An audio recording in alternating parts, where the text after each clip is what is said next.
Rama Rama, Hare Hare, Hare Krishna, Hare Krishna, Krishna Krishna, Hare Hare. Hare Krishna. ಒಂದ್ ನಿಮಿಷ ಕ್ಷಮಿಸಿ. ಹರೇ ಹರೇ ಕೃಷ್ಣ, ಹರೇ ಕೃಷ್ಣ, ಕೃಷ್ಣ ಕೃಷ್ಣ, ಹರೇ ಹರೇ. ಕೃಷ್ಣ ಒಂದ್ ನಿಮಿಷ ಕ್ಷಮಿಸಿ. ಹರೇ ಹರೇ ಕೃಷ್ಣ, ಹರೇ ಕೃಷ್ಣ, ಕೃಷ್ಣ ಕೃಷ್ಣ, ಹರೇ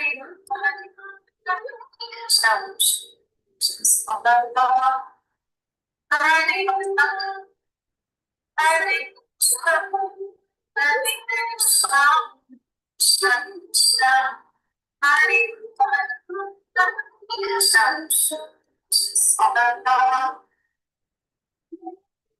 Hare Krishna, Hare Krishna, Hare Krishna, Krishna Krishna, Hare Hare Krishna, Hare Krishna, Krishna Krishna, Hare Hare, Hare Rama, Hare Rama, Rama Rama, Hare Hare, Hare Krishna, Hare Krishna, Krishna Krishna, Hare Hare, Hare Rama, Hare Rama, Rama Rama, Hare Hare, Hare Krishna, Hare Krishna, Krishna Krishna, Hare Hare, Hare Rama, Hare Rama, Rama Rama, Hare Hare.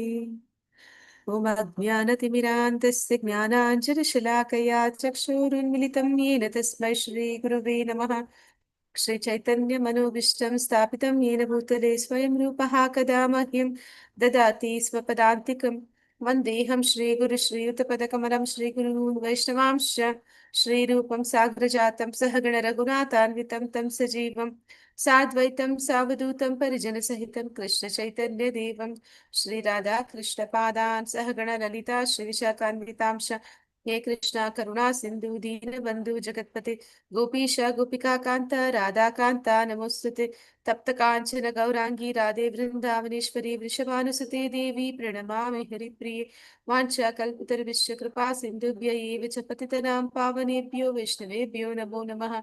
नमो ओं विष्णुपादाय कृष्णप्रेष्ठाय भूतले श्रीमते भक्तिवेदांत स्वामिनिति नामिने नमस्ते सरस्वती देवी गौरवाणी प्रचारिणि निर्विशेष शून्यवादी पाश्चात्य देशतारिणि। जय श्री कृष्ण चैतन्य प्रभु नित्यानंद श्री द्वैत गदाधर श्रीवासादि गौर भक्त वृंद। हरे कृष्णा कृष्ण कृष्ण हरे हरे, हरे राम राम राम हरे हरे.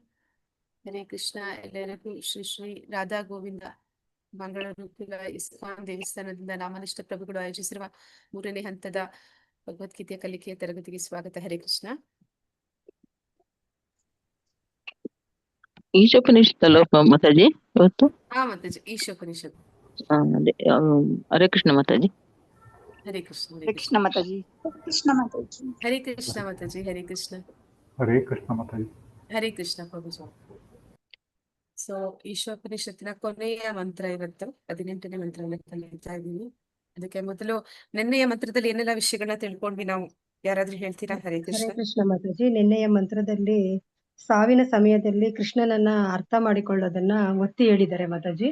ಮತ್ತೆ ನವವಿಧ ಭಕ್ತಿಯಲ್ಲಿ ಯಾವ್ದಾದ್ರು ಒಂದು ಭಕ್ತಿ ಮಾಡಿದ್ರು ನಾವು ಕೃಷ್ಣನ್ನ ಸೇರ್ಬೋದು ಅಂತ ನನಗೆ ಅರ್ಥ ಆಯ್ತು ಮಾತಾಜಿ. ಹರೇ ಕೃಷ್ಣ ಮಾತಾಜಿ. ಹರೇ ಕೃಷ್ಣ. ಧನ್ಯವಾದಗಳು ಮಾತಾಜಿ. ಉಳಿದವ್ರು ಯಾರಾದ್ರೂ ಹೇಳ್ಬೋದು? ಏನ್ ತಿಳ್ಕೊಂಡ್ರಿ ನಿನ್ನೆ ಒಂದು ಶ್ಲೋಕದಲ್ಲಿ?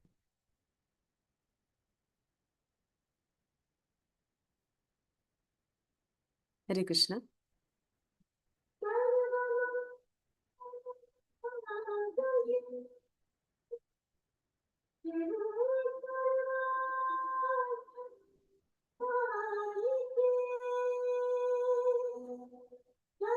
ಹದಿನೇಳನೇ ಮಂತ್ರದಲ್ಲಿ ಈಶೋಪನಿಷತ್ತಿನಲ್ಲಿ ಏನ್ ತಿಳಿಸಿದ್ದಾರೆ? ಹರೇ ಕೃಷ್ಣ.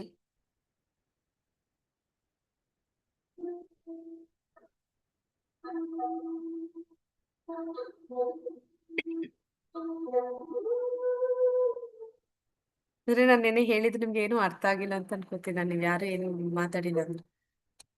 ಹರೇ ಕೃಷ್ಣ ಮಾತಾಜಿ, ಇದು ನಾನು ಹೇಳಿದ ತಪ್ಪ ಸರೋಯ್ತಾ ಇಲ್ಲ ಮಾತಾಜಿ? ಇಲ್ಲ, ಸರಿ ಇದೆ ಮಾತಾಜಿ. ಎಲ್ಲರೂ ಎಲ್ಲರಿಗೂ ಎಷ್ಟೆಷ್ಟು ತಿಳಿದಿದೆ ಅದನ್ನ ತಿಳಿಯೋದಕ್ಕೆ ಪ್ರಯತ್ನ ಮಾಡ್ತಾರೆ ಅಷ್ಟೇ. ಹರೇ ಕೃಷ್ಣ ಅರ್ಥ ಮಾತಾಜಿ. ಆಯ್ತಾ ಅಂತ ನಾನು ಹೇಳಿದ್ದು. ಹರೇ ಕೃಷ್ಣ ಮಾತಾಜಿ. ಹರೇ ಕೃಷ್ಣ, ಹರೇ ಕೃಷ್ಣ. ಓಕೆ, ನಿನ್ನೆ ಅಧ್ಯಾಯದಲ್ಲಿ ನಾವು ನೋಡ್ತೀವಿ ಸಾವಿನ ಸಂದರ್ಭದಲ್ಲಿ ಪ್ರಾರ್ಥನೆ. ಅಂದ್ರೆ ಇಲ್ಲಿ ಈಶೋಪನಿಷತ್ತು ಅದನ್ನ 5 ಭಾಗಗಳಾಗಿ ವಿಂಗಡಿಸ್ತಾರೆ. ಮೇನ್ ಆಗಿ 5 ಗುಂಪುಗಳಾಗಿ ಮಾಡೋದಕ್ಕೆ ಸಾಧ್ಯ ಇದೆ. 18 ಶ್ಲೋಕಗಳನ್ನ ಯಾವ್ದೆಲ್ಲ 5 ವಿಚಾರಗಳು ಅಂತಂದ್ರೆ ನಾವು ನೋಡ್ತೀವಿ. ಮೊದಲ ಒಂದು ಆ 3 ಮಂತ್ರಗಳವರೆಗೆ ನಮ್ಗೆ ಭಗವಂತನ ಆ ಒಂದು ಜೊತೆ ಹೇಗೆ ನಾವು ಅಂದ್ರೆ ಈ ಒಂದು ಸೃಷ್ಟಿ ಹೇಗೆ ಮಾಡಿದ್ದಾನೆ ಭಗವಂತ, ಆ ಸೃಷ್ಟಿಯಲ್ಲಿ ನಾವು ಯಾವ ರೀತಿ ಎಲ್ಲರ ಜೊತೆಯಲ್ಲಿ ಬದುಕಬೇಕು ಅನ್ನುವಂಥದ್ದು. ಅಂದ್ರೆ ಈಶಾವಾಸ್ಯಂ ಅಂದ್ರೆ ಎಲ್ಲವೂ ಭಗವಂತನಿಗೆ ಸಂಬಂಧಪಟ್ಟದ್ದು. ಆದ ಕಾರಣ ನಮಗೆ ಎಷ್ಟು ಬೇಕೋ ಅಷ್ಟನ್ನೇ ಬಳಸ್ಬೇಕು ಅನ್ನುವಂಥದ್ದು. ಅದನ್ನ ಹೇಗೆ ನಾವು ಬದುಕಬೇಕು ಅನ್ನುವಂಥದ್ದನ್ನ ನಮ್ಗೆ ಮೊದಲ 3 ಮಂತ್ರಗಳು ಹೇಳಿದ್ರೆ, 4ರಿಂದ 8ನೇ ಮಂತ್ರದವರೆಗೆ ಏನಂತ ತಿಳಿಸ್ಕೊಡ್ತಾರೆ ಅಂತಂದ್ರೆ ಭಗವಂತನನ್ನ ಹೇಗೆ ನಾವು ಕಾಣುವಂಥದ್ದು. ಅಂದ್ರೆ ಅವನನ್ನ ನೋಡೋದಕ್ಕೆ ನಮ್ಗೆ ಆ ಒಂದು ಜ್ಞಾನದ ಒಂದು ಕಣ್ಣುಗಳು ಬೇಕಾಗುತ್ತೆ. ಆ ಒಂದು ದಿವ್ಯ ಜ್ಞಾನದ ಕಣ್ಣುಗಳಿನ ಮೂಲಕ ಅವನನ್ನ ಅರ್ಥ ಮಾಡ್ಕೊಳ್ಳಿಕ್ಕೆ ಸಾಧ್ಯ ಆಗುತ್ತೆ ಅನ್ನೋದನ್ನ ತಿಳಿಸ್ಕೊಡುತ್ತೆ. ಮತ್ತೆ 9ರಿಂದ 11ನೇ ಶ್ಲೋಕ ಆದ್ರೆ ಮಂತ್ರ ಅನ್ನುವಂಥದ್ದು ಅದು ವಿದ್ಯೆ ಮತ್ತೆ ಅವಿದ್ಯೆ ಬಗ್ಗೆ ನಮ್ಗೆ ತಿಳಿಸ್ಕೊಡುತ್ತೆ. ನಂತರ 12ರಿಂದ 14ನೇ ಮಂತ್ರ ಅದು ನಮಗೆ ಹೇಗೆ ಭಗವಂತನನ್ನ ಆರಾಧನೆ ಮಾಡುವಂಥದ್ದು, ಯಾವ ರೀತಿ ಆರಾಧನೆ ಮಾಡುವಂಥದ್ದು, ದೇವತೆಗಳ ಆರಾಧನೆ ಮಾಡುವುದು ಎಂತಹ ಫಲಗಳನ್ನ ಕೊಡುತ್ತೆ, ಮತ್ತೆ ಭಗವಂತನನ್ನ ಆರಾಧನೆ ಮಾಡುವಂಥದ್ದು ನಮ್ಗೆ ಯಾವ ಫಲವನ್ನ ಕೊಡುತ್ತೆ ಅನ್ನುವಂಥದ್ದು. ಕೊನೆಗೆ ಇರುವಂತದ್ದು 15ರಿಂದ 18ನೇ ಶ್ಲೋಕಗಳು ಅದು ನಾವು ಮಾಡುವಂತಹ ಪ್ರಾರ್ಥನೆ, ಭಗವಂತನಿಗೆ ಮಾಡುವಂತಹ ಪ್ರಾರ್ಥನೆ. ಇದು ಕೊನೆಯ ಪ್ರಾರ್ಥನೆ, ಅಂದ್ರೆ ಅಂತಿಮವಾದ ಒಂದು ಪ್ರಾರ್ಥನೆ ಯಾವ ರೀತಿ ಅಂತ ಇರುತ್ತೆ ಅಂತ ನಾವು ನೋಡಿದ್ವಿ. ನಿನ್ನೆಯ ಅಧ್ಯಾಯದಲ್ಲೂ ನಾವು ಅಂದ್ರೆ ನಿನ್ನೆಯ ಒಂದು ಮಂತ್ರದಲ್ಲಿ ನಾವು ನೋಡಿದ್ವಿ ಏನಂತಂದ್ರೆ ಈ ಒಂದು ಶರೀರ ಅದು ಕ್ಷಣಿಕವಾದದ್ದು. ಈ ಭೌತಿಕ ಶರೀರ ಅನ್ನುವಂಥದ್ದು ಕ್ಷಣಿಕವಾದದ್ದು. ಮತ್ತೆ ಅದು ಏನಂದ್ರೆ ನಾವು ಬಯಸಿದ್ರು ಬಯಸ್ಲಿಲ್ಲ ಅಂದ್ರೂ ಕೂಡ ಅದು ನಾಶ ಆಗುತ್ತೆ.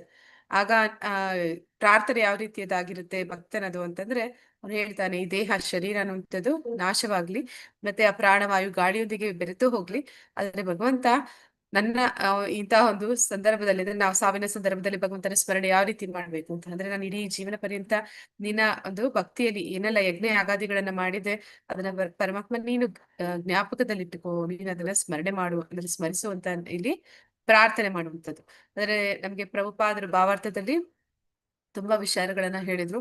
ಅಂದ್ರೆ ಹೇಗೆ ನಾವು ಭಗವಂತನನ್ನ ಈ ರೀತಿ ಪ್ರಾರ್ಥನೆ ಮಾಡ್ಬೇಕು ಅಂತಂದ್ರೆ ಅಂತಹದೇ ಒಂದು ರೀತಿಯ ಬದುಕನ್ನ ನಾವು ಆ ಅಂತಂದ್ರೆ ಬಾಳಿರ್ಬೇಕು ಅಂತಂದ್ರೆ ಇಡೀ ಬದುಕುವುದು ನಮ್ಮ ಒಂದು ಪ್ರಿಪರೇಷನ್, ಒಂದು ಆರ್ಟ್ ಆಫ್ ಡೆತ್ಗೆ. ಅಂದ್ರೆ ಸಾವು ಅನ್ನುವಂಥದ್ದು ಅದು ಕೊನೆಯಲ್ಲ. ಸಾವು ಅನ್ನುವಂಥದ್ದು ಇನ್ನೊಂದು ಹೊಸ ಬದುಕಿನ ಆರಂಭ. ಅದು ಆ ಆರಂಭಕ್ಕೆ ನಾವು ಯಾವ ರೀತಿ ನಮ್ಮನ್ನ ನಾವು ಸಿದ್ಧತೆ ಪಡಿಸ್ಕೊಳ್ತೀವಿ ಅನ್ನುವಂಥದ್ದು. ಅಂದ್ರೆ ಇಡೀ ಜೀವನ ನಾವು ಅದಕ್ಕಾಗಿ ಯಾವ ರೀತಿ ಸಿದ್ಧತೆ ಪಡಿಸ್ಕೊಂಡಿರ್ತೀವಿ, ಆ ಒಂದು ಅಂತಿಮ ಘಟ್ಟದ ಒಂದು ಪರೀಕ್ಷೆಯಲ್ಲಿ ನಾವು ಹೇಗೆ ಸಫಲರಾಗ್ತೀವಿ ಅನ್ನುವಂಥದ್ದನ್ನ ಇಲ್ಲಿ ಪ್ರಭುಪಾದರು ನಮ್ಗೆ ಹೆಚ್ಚು ತಿಳಿಸ್ತಾರೆ. ಅಂದ್ರೆ ಭಕ್ತಿ ಮಾರ್ಗದಲ್ಲಿ ನಾವು ಆ ಒಂದು ಅಭ್ಯಾಸ ಮಾಡುವ ಮೂಲಕ ನಾವು ಅಂದ್ರೆ ಶ್ರವಣ ಕೀರ್ತನ ಸ್ಮರಣ ಮಾಡುವ ಮೂಲಕ ನಾವು ಈ ಒಂದು ಅಂತಿಮ ಪರೀಕ್ಷೆಗೆ ಸಿದ್ಧತೆಯನ್ನ ಮಾಡ್ಕೋಬೇಕು ಅನ್ನೋದನ್ನ ಪ್ರಭುಪಾದರು ನಮ್ಗೆ ಈ ಒಂದು 17ನೇ ಮಂತ್ರದಲ್ಲಿ ತಿಳಿಸ್ಕೊಟ್ಟಿದ್ದಾರೆ. ಈಗ ನಾವು ತಿಳಿಲಿಕ್ಕಿರುವಂತದ್ದು ಕೊನೆಯ ಮಂತ್ರ 18ನೇ ಮಂತ್ರ. ಈ ಮಂತ್ರ ಏನನ್ನ ಹೇಳತ್ತೆ ಅಂತ ನೋಡೋಣ.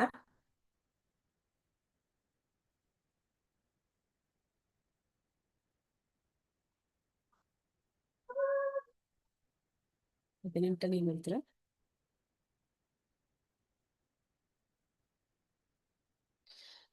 ಅಗ್ನೇನಯಾ ಸುಪದರಾಯೇ ಅಸ್ಮಾನ್ ವಿಶ್ವಾನಿ ದೇವ ವಾಯುನಾನಿ ವಿದ್ವಾನ್ ಯುಯೋಧಿ ಅಸ್ಮತ್ ಜುಹುರಾಣಾಂ ಏನಾ ಭೂಯಿಷ್ಠಾ ತೇ ನಮ ಉಕ್ತಿಂ ವಿಧೇಮ. ಅಗ್ನೇನಯಾ ಸುಪದರಾಯೇ ಅಸ್ಮಾನ್ ವಿಶ್ವಾನಿ ದೇವ ವಾಯುನಾನಿ ವಿದ್ವಾನ್ ಯುಯೋಧಿ ಅಸ್ಮತ್ ಜುಹುರಾಣಾಂ ಏನಾ ಭೂಯಿಷ್ಠಾಂ ತೇ ನಮ ಉಕ್ತಿಂ ವಿಧೇಮ. ಅಗ್ನೇನಯಾ ಸುಪದರಾಯೇ ಅಸ್ಮಾನ್ ವಿಶ್ವಾನಿ ದೇವ ವಯುನಾನಿ ವಿದ್ವಾನ್ ಯೋ युयोधि अस्मज्जुहुरणां येन भूयिष्ठां ते नम उक्तिं विधेम. ಹರೇ ಕೃಷ್ಣ. ಯಾರಾದ್ರೂ ರಿಪೀಟ್ ಮಾಡ್ಬೋದು? ಹರೇ ಕೃಷ್ಣ ಮಾತಾಜಿ. ಹೇಳ ಮಾತಾಜಿ. ಹಾ ಮಾತಾಜಿ. ಅಗ್ನೇನಯ ಸುಪದರಾಯೇ ಅಸ್ಮಾನ್ ವಿಶ್ವಾನಿ ದೇವವಾಯುನಾನಿ ವಿದ್ವಾನ್ ಯೋಧ್ಯಸ್ಮ ಜುಹರಾಣಿ ಮೇನೋ ಭೂಯಿಷ್ಠಾಂ ತೇ ನಮ ಯುಕ್ತಿಂ ವಿಧೇಮ. ಹರೇ ಕೃಷ್ಣ ಮಾತಾಜಿ. ಹರೇ ಕೃಷ್ಣ ಮಾತಾಜಿ. ಬೇರೆ ಯಾರಾದ್ರೂ ಮಾತಾಜಿ ಓದ್ತೀರಿ? ಹೇಳ. ಹಾ ಮಾತಾಜಿ ಹೇಳಿ ಮಾತಾಜಿ.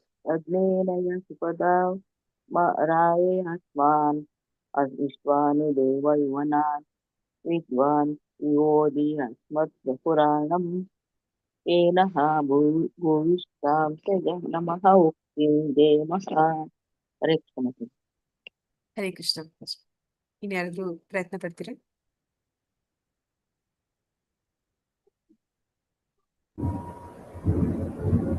ಹರೇ ಕೃಷ್ಣ ಮಾತಾಜಿ. ಹರೇ ಕೃಷ್ಣ ಪ್ರಭುಜಿ. ಮಂತ್ರ 18. ಅಗ್ನೇನಯ ಸುಪಧಾರಾಯಿ ಅಸ್ಮಾನ್ ವಿಶ್ವಾನಿ ದೇವ ವಯುನಾನಿನಿ ದ್ವಾನ್ ಯುಯೋಧ್ಯ ಸ್ಮಜು ಪುರಾಣಿ ಮೇನೋ ಭೂಯಿಷ್ಠಾಂತೆ ನಮ ಉಕ್ತಿಂ ವಿಧೇಯ. ಹರೇ ಕೃಷ್ಣ ಮಾತಾಜಿ. ಹರೇ ಕೃಷ್ಣ ಪ್ರಭುಜಿ. ಧನ್ಯವಾದಗಳು.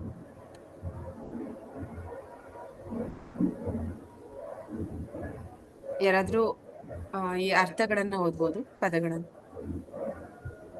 ಹರೇ ಕೃಷ್ಣ. ಮುದ್ಲ ಮಾತಾಜಿ. ಹಾ ಮಾತಾಜಿ. ಅಗ್ನೇ, ಓ ಅಗ್ನಿಯಂತೆ ಬಲಶಾಲಿಯಾದ ಭಗವಂತನೇ, ನಯ ಕರೆದೊಯ್ಯು, ಸುಖದ ಒಳ್ಳೆಯ ಮಾರ್ಗದಿಂದ ರಾಯಿ ನಿನ್ನನ್ನು ಸೇರಲು, ಆಸ್ಮಾನ್ ನಮ್ಮನ್ನು, ವಿಶ್ವಾನಿ ಎಲ್ಲ, ದೇವ ಓ ದೇವನೇ, ವಯೋನಾನಿ ಕರ್ಮಗಳನ್ನು, ವಿದ್ವಾನ್ ತಿಳಿದಿರುವವನು, ವಿಯೋಧಿ ಬಿಡಿಸು, ಅಸ್ವತ್ ನಮ್ಮ, ಜುಹುರಾಣಂ ಮಾರ್ಗದ ಎಲ್ಲ ಅಡೆತಡೆಗಳನ್ನು, ಏನಹ ವ್ಯಸನಗಳನ್ನು, ಭೂಯಿಷ್ಠಾಂ ಅನೇಕಾನೇಕ, ತೇ ನಿನಗೆ ನಮಃ ಉಕ್ತಿ ನಮಸ್ಕಾರ ವಚನವನ್ನು ವಿಧೇಮ ಹೇಳುತ್ತೇನೆ. ರಕ್ಷಣ ಮಾತಾಜಿ. ಧನ್ಯವಾದಗಳು ಮಾತಾಜಿ. ಹರೇ ಕೃಷ್ಣ. ಯಾರಾದ್ರೂ ಅನುವಾದ ಮಾಡಿ?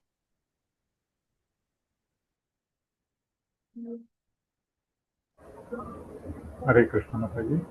ಹರೇ ಕೃಷ್ಣ ಪ್ರಭುಜಿ. ಓ ಭಗವಂತ, ಅಗ್ನಿಯಷ್ಟು ಬಲಶಾಲಿಯೇ, ಓ ಸರ್ವಶಕ್ತನೇ, ಈಗ ನಾನು ನಿನಗೆ ಪ್ರಣಾಮ ಮಾಡಿ ನಿನ್ನ ಕಾಲಿಗೆ ಎರಗುತ್ತೇನೆ. ಓ ದೇವನೇ, ನಿನ್ನನ್ನು ತಲುಪಲು ನನಗೆ ಸರಿಯಾದ ದಾರಿ ತೋರು ಮತ್ತು ನಿನಗೆ ನಾನು ಹಿಂದೆ ಮಾಡಿದ್ದೆಲ್ಲ ಗೊತ್ತಿರುವುದರಿಂದ ನನ್ನ ಪಾಪಗಳನ್ನೆಲ್ಲ ತೊಳೆದು ನನ್ನ ಪ್ರಗತಿಗೆ ಅಡ್ಡಿಯಾಗದಂತೆ ಮಾಡು. ಹರೇ ಕೃಷ್ಣ ಮಾತಾಜಿ. ಹರೇ ಕೃಷ್ಣ ಪ್ರಭುಜಿ. ಅಂದ್ರೆ ಇಲ್ಲಿ ನಾವು ನೋಡ್ತಾ ಇದ್ವಿ ಈ ಒಂದು ಪ್ರಾರ್ಥನೆ ಯಾವ ರೀತಿಯಾಗಿದೆ ಅಂದ್ರೆ, ಭಗವಂತ ಅಂದ್ರೆ ಈಗ ನಾವು ಭಗವದ್ಗೀತೆಯಲ್ಲಿ ಒಂದು ಕೊನೆಯ 18ನೇ ಅಧ್ಯಾಯದಲ್ಲಿ ಬರುವಂತಹ ಒಂದು ಶ್ಲೋಕ, ತುಂಬಾ ಪ್ರಮುಖವಾದ ಶ್ಲೋಕ ಯಾವ್ದಂತ ಹೇಳ್ತೀರಾ?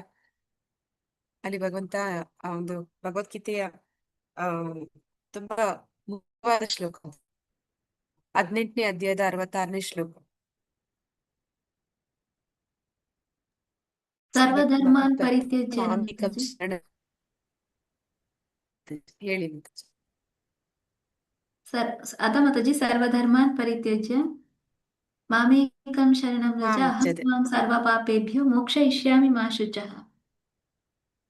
ಅದ್ರಲ್ಲಿ ಭಗವಂತ ಏನ್ ಹೇಳ್ತಾನೆ ಅಂದ್ರೆ, ಎಲ್ಲವನ್ನು ತ್ಯಜಿಸು, ಎಲ್ಲಾ ಧರ್ಮಗಳನ್ನು ಬಿಟ್ಟು ನನಗೆ ಏನಾಗುತ್ತೆ ಸಾಕು, ನಿನ್ನೆಲ್ಲ ಪಾಪಗಳನ್ನ ನಾನು ಕಳಿತೀನಿ, ಅಂದ್ರೆ ಪಾಪಗಳನ್ನು ಕಳೆದು ನಿನಗೆ ಸದ್ಗತಿಯನ್ನು ಕೊಡ್ತೀನಿ ಅಂತ ಹೇಳುವಂತಹ ಮಂತ್ರ. ಅದೇ ರೀತಿಯ ಒಂದು ಮಂತ್ರ ಇದು.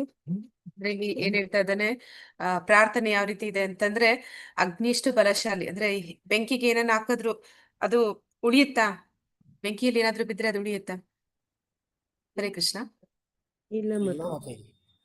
ಹಾಗೆ ಭಗವಂತ ಎಷ್ಟು ಶಕ್ತಿಶಾಲಿ ಅಂತಂದ್ರೆ, ಆ ಬೆಂಕಿಗಿಂತ ಬಲಶಾಲಿ ಅವನು.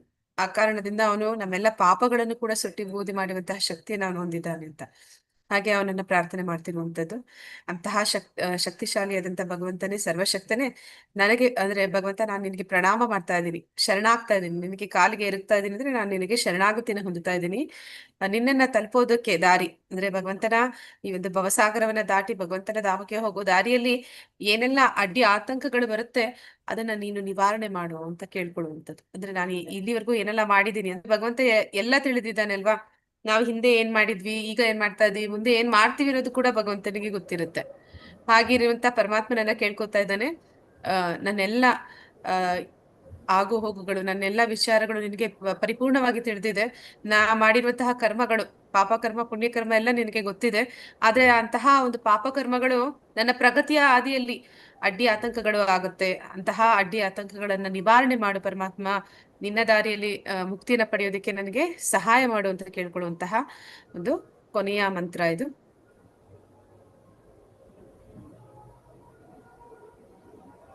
ಭಾವಂತ ಪ್ರಭುಪಾದರಿಂದ ಪ್ರಭುಪಾದರಿಗೆ ಜಯವಾಗಲಿ. ಯಾರಾದ್ರೂ ಓದ್ತೀರಾ? ಹರೇ ಕೃಷ್ಣ ಓದ್ತೀನಿ ಮಾತಾಜಿ. ಹಾ ಮಾತಾಜಿ. ಭಗವಂತನಿಗೆ ಶರಣಾಗಿ ಅವನ ಕೃಪೆ ಬೇಡಿ. ಭಕ್ತನು ಆತ್ಮ ಸಾಕ್ಷಾತ್ಕಾರದ ಹಾದಿಯಲ್ಲಿ ಮುಂದುವರಿಯಬಹುದು.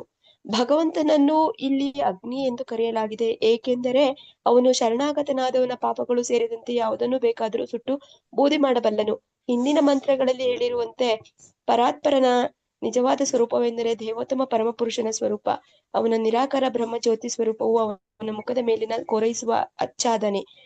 ಕಾಮ್ಯ ಕರ್ಮಗಳು ಅಥವಾ ಆತ್ಮ ಸಾಕ್ಷಾತ್ಕಾರದ ಕರ್ಮಕಾಂಡ ಮಾರ್ಗವು ಈ ದಿಸೆಯಲ್ಲಿ ಅತ್ಯಂತ ಕೆಳಗಿನ ಅಂತ ಕರ್ಮಗಳ ವೈದಿಕ ನಿಯಂತ್ರಕ ತತ್ವಗಳಿಂದ ಸ್ವಲ್ಪ ದಾರಿ ತಪ್ಪಿದರೂ ಅವು ವಿಕರ್ಮವಾಗಿ ಕರ್ತನಿಗೆ ವಿರುದ್ಧವಾಗಿ ವರ್ತಿಸುವಂತಾಗಿ ಪರಿವರ್ತಿತವಾಗುತ್ತವೆ. ಅಂತ ವಿಕರ್ಮವನ್ನು ಭ್ರಮಾಧೀನನಾದ ಜೀವಿಯು ಕೇವಲ ಇಂದ್ರಿಯ ಸುಖಕ್ಕಾಗಿ ಮಾಡುತ್ತಾನೆ. ಹೀಗೆ ಅಂತ ಕರ್ಮಗಳು ಆತ್ಮ ಸಾಕ್ಷಾತ್ಕಾರ ಪಥದಲ್ಲಿ ಅಡ್ಡಿಯಾಗುತ್ತವೆ. ಧನ್ಯವಾದಗಳು ಮಾತಾಜಿ. ಧನ್ಯವಾದಗಳು ಮಾತಾಜಿ. ಹರೇ ಕೃಷ್ಣ. ಹರೇ ಕೃಷ್ಣ. ಅಂದ್ರೆ ಇಲ್ಲಿ ಈ ಒಂದು ಮಂತ್ರವನ್ನ ಎಕ್ಸ್ಪ್ಲೇನ್ ಮಾಡುವಾಗ ಪ್ರಭುಪಾದರು 3 ವಿಷಯಗಳನ್ನ ಹೇಳ್ತಾರೆ. ಅಂದ್ರೆ ನಮ್ಮ ಆತ್ಮ ಸಾಕ್ಷಾತ್ಕಾರದ ಹಾದಿಯಲ್ಲಿ ಯಾವ್ದೆಲ್ಲ ಅಡ್ಡಿ ಆತಂಕಗಳು ಅನ್ನೋದನ್ನ ಹೇಳ್ತಾರೆ. ಮತ್ತೆ ಆ ಅಡ್ಡಿ ಆತಂಕಗಳನ್ನ ನಾವು ಹೇಗೆ ನಿವಾರಣೆ ಮಾಡ್ಕೊಳ್ಬಹುದು ಅನ್ನೋದನ್ನು ಹೇಳ್ತಾರೆ. ಅದಕ್ಕೆ 2 ಮಾರ್ಗಗಳನ್ನ ಹೇಳ್ತಾರೆ. ಒಂದು ಏನಂತ ಹೇಳ್ತಾರೆ ಅಂದ್ರೆ, ಅದು ಹೆಚ್ಚು ಸಮಯ ಹಿಡಿಯುತ್ತೆ. ಈ ಒಂದು ವೇದಗಳಲ್ಲಿ ತಿಳಿಸಿರುವ ಹಾಗೆ ಅಂದ್ರೆ ವ್ಯಕ್ತಿ ಪ್ರಾಣಿ ಜೀವನ ಮಾಡ್ತಿರುವಂತವನಿಗೆ ಒಂದು ನಾಗರಿಕ ಜೀವನವನ್ನ ತಿಳಿಸ್ಕೊಡುವಂಥದ್ದು, ಕರ್ಮಕಾಂಡಿಯ ಕೆಲಸಗಳಲ್ಲಿ ತೊಡಗುವಂಥದ್ದು. ಮತ್ತೆ ಆ ಕರ್ಮಕಾಂಡಿಯ ಕಾರ್ಯಗಳನ್ನ ಮಾಡುವಾಗ ಏನಾಗುತ್ತೆ ಅಂತಂದ್ರೆ ಕ್ರಮೇಣ ಅವನು ಶುದ್ಧೀಕರಣ ಆಗುತ್ತೆ. ಅಂದ್ರೆ ಧರ್ಮ, ಅರ್ಥ, ಕಾಮ, ಮೋಕ್ಷ, ಕೊನೆಗೆ ಮೋಕ್ಷ, ಅದರಲ್ಲಿ ಅವನು ಆಸಕ್ತನಾಗ್ತಾನೆ. ಹೀಗೆ ಅದು ಕ್ರಮೇಣ ಪ್ರಗತಿಯಾಗುವಂಥದ್ದು. ಇನ್ನ ಒಂದು ಭಗವಂತನಿಗೆ ನೇರವಾಗಿ ಭಕ್ತಿ ಮಾರ್ಗ ಮಾಡುವಂಥದ್ದು. ನಾವು ನೋಡಿದೀವಿ ಈ ಭಗವದ್ಗೀತೆಯಲ್ಲೂ ಕೂಡ ಭಕ್ತಿ ಮಾರ್ಗವನ್ನ ಆಯ್ಕೆ ಮಾಡ್ಕೊಳ್ಳುವಂತವ್ರು ಈ ಒಂದು ಲಿಫ್ಟ್ ನಲ್ಲಿ ಹೋಗ್ತಾರೆ ಅಂತ. ಆದ್ರೆ ಬೇರೆ ರೀತಿಯ ಒಂದು ಕರ್ಮಕಾಂಡಿಯ ಜ್ಞಾನಕಾಂಡ ಅಥವಾ ಅಷ್ಟಾಂಗ ಸಿದ್ಧಿ ಅದನ್ನೆಲ್ಲ ಮಾಡುವಂತವ್ರು ಏನ್ ಮಾಡ್ತಾರೆ, ಅವರು ಅನೇಕ ಜನ್ಮಗಳನ್ನ ಪಡ್ಕೋತಾರೆ. ಅನೇಕ ಜನ್ಮಗಳು ಅವರು ನಿಧಾನವಾಗಿ ಕ್ರಮೇಣ ಅವರು ಪ್ರಗತಿಯನ್ನ ಹೊಂದುತ್ತಾರೆ. ಈ 2 ಮಾರ್ಗಗಳ ಬಗ್ಗೆ ತಿಳಿಸ್ಕೊಡ್ತಾರೆ. ಯಾವುದು ನಮ್ಮನ್ನ ಬೇಗ ಭಗವಂತನ ಹತ್ರ ಕರ್ಕೊಂಡು ಹೋಗುತ್ತೆ, ಇನ್ನೊಂದು ನಿಧಾನವಾಗಿ ನಮ್ಮನ್ನ ಆ ಒಂದು ಮಾರ್ಗದಲ್ಲಿ ಮುಂದುವರಿಯುವಂತೆ ಮಾಡುತ್ತೆ ಅನ್ನುವಂಥದ್ದು. ಕೊನೆಗೆ ಆ ಒಂದು ಭಗವಂತನ ಭಕ್ತಿ ಸೇವೆಯ ಮಹತ್ವವನ್ನು ಕೂಡ ಅಲ್ಲಿ ತಿಳಿಸ್ಕೊಡ್ತಾರೆ. ಹೇಗೆ ಭಗವಂತ ನಮ್ಮನ್ನ, ಅವನ ಒಂದು ಯಾರು ಭಕ್ತರು ಅವ್ರಿಗೆ ಶರಣಾಗತಿಯನ್ನ ಹೊಂದ್ತಾರೆ ಅಂತವರನ್ನ ಭಗವಂತ ಎಂತದೇ ಪರಿಸ್ಥಿತಿಯಲ್ಲಿದ್ರು ಹೇಗೆ ಅವರನ್ನ ಮೇಲಕ್ಕೆ ಎತ್ತುವಂತ ಕಾರ್ಯ ಮಾಡ್ತಾನೆ. ಈ ವಿಚಾರವನ್ನ ಈ ಒಂದು ಭಾವಾರ್ಥಗಳಲ್ಲಿ ಪ್ರಭುಪಾದರು ನಮ್ಗೆ ತಿಳಿಸ್ಕೊಡ್ತಾ ಇದ್ದಾರೆ. ಮೊದಲನೇದಾಗಿ ನಮ್ಗೆ ತಿಳಿಸ್ಕೊಡ್ತಾ ಇರುವಂತದ್ದು, ಈ ಭಕ್ತಿಯಲ್ಲಿ ಮತ್ತೆ ಈ ಆತ್ಮ ಸಾಕ್ಷಾತ್ಕಾರದ ಉನ್ನತಿಯನ್ನ ಹೊಂದುವಂತಹ ಸಂದರ್ಭದಲ್ಲಿ ಬರುವಂತಹ ಅಡ್ಡಿ ಆತಂಕಗಳು ಎಂತವು, ಹೇಗೆ ಬರುತ್ತೆ ಅನ್ನೋದನ್ನಲ್ಲಿ ತಿಳಿಸ್ತಾ ಇದ್ದಾರೆ. ಮೊದಲಿಗೆ ಹೇಳ್ತಾ ಇದ್ದಾರೆ, ಅಂದ್ರೆ ಭಗವಂತ ಅಗ್ನಿಗೆ ಸಮಾನ. ಅವನು ಯಾರು ಅವನಿಗೆ ಶರಣಾಗತಿಯನ್ನ ಹೊಂದುತ್ತಾರೆ ಅವರೆಲ್ಲರ ಪಾಪವನ್ನು ಸುಟ್ಟು ಬೂದಿ ಮಾಡುವಷ್ಟು ಶಕ್ತರಾಗಿದ್ದಾನೆ. ಅವನಿಂದ ಏನ್ ಬೇಕಾದ್ರೂ ಮಾಡ್ಲಿಕ್ಕೆ ಸಾಧ್ಯ ಇದೆ, ಅದನ್ನಲ್ಲಿ ತಿಳಿಸ್ತಾ ಇದ್ದಾರೆ. ಮತ್ತೆ ಇನ್ನೊಂದು ವಿಚಾರ ಇಲ್ಲಿ ಏನಂತ ಹೇಳ್ತಾ ಇದ್ದಾರೆ ಅಂತಂದ್ರೆ, ಕಾಮ್ಯ ಕರ್ಮಗಳು ಅಥವಾ ಆತ್ಮ ಸಾಕ್ಷಾತ್ಕಾರದ ಕರ್ಮಕಾಂಡ ಮಾರ್ಗವು ಈ ದಿಸೆಯಲ್ಲಿ ಅತ್ಯಂತ ಕೆಳಗಿನ ಹಂತ ಅಂತ ಅಲ್ಲಿ ಹೇಳ್ತಾ ಇದ್ದಾರೆ. ಅಂದ್ರೆ ನಾವು ನೋಡ್ತೀವಿ ಆ ಒಂದು ಯೋಗ ಲ್ಯಾಡರ್ ಅಂತ. ಅಂದ್ರೆ ಯೋಗ ಲ್ಯಾಡರ್ ಅಲ್ಲಿ ನಮ್ಗೆ ಫಸ್ಟ್ ಬರುವಂತದ್ದು ಕಾಮ್ಯ ಕರ್ಮಗಳು ಅಥವಾ ಕರ್ಮಕಾಂಡ, ನಂತರ ಬರುವಂತದ್ದು ಜ್ಞಾನಕಾಂಡ, ನಂತರ ಬರುವಂತದ್ದು ಅಷ್ಟಾಂಗ ಯೋಗ, ನಂತರ ಬರುವಂತದ್ದು ಭಕ್ತಿ ಮಾರ್ಗ. ಭಕ್ತಿ ಮಾರ್ಗವನ್ನ ಮುಟ್ಟದೆ ಯಾರು ಕೂಡ ಪರಿಪೂರ್ಣತೆಯನ್ನು ಸಾಧಿಸೋದಕ್ಕೆ ಸಾಧ್ಯ ಇಲ್ಲ. ಅದರಲ್ಲಿ ಮೊದಲನೇದು ಬರುವಂತದ್ದು ಈ ಕರ್ಮಕಾಂಡ. ಆ ಕೆಳಗಿನ ಹಂತದ ಬಗ್ಗೆ ಇಲ್ಲಿ ಹೇಳ್ತಾ ಇದ್ದಾರೆ.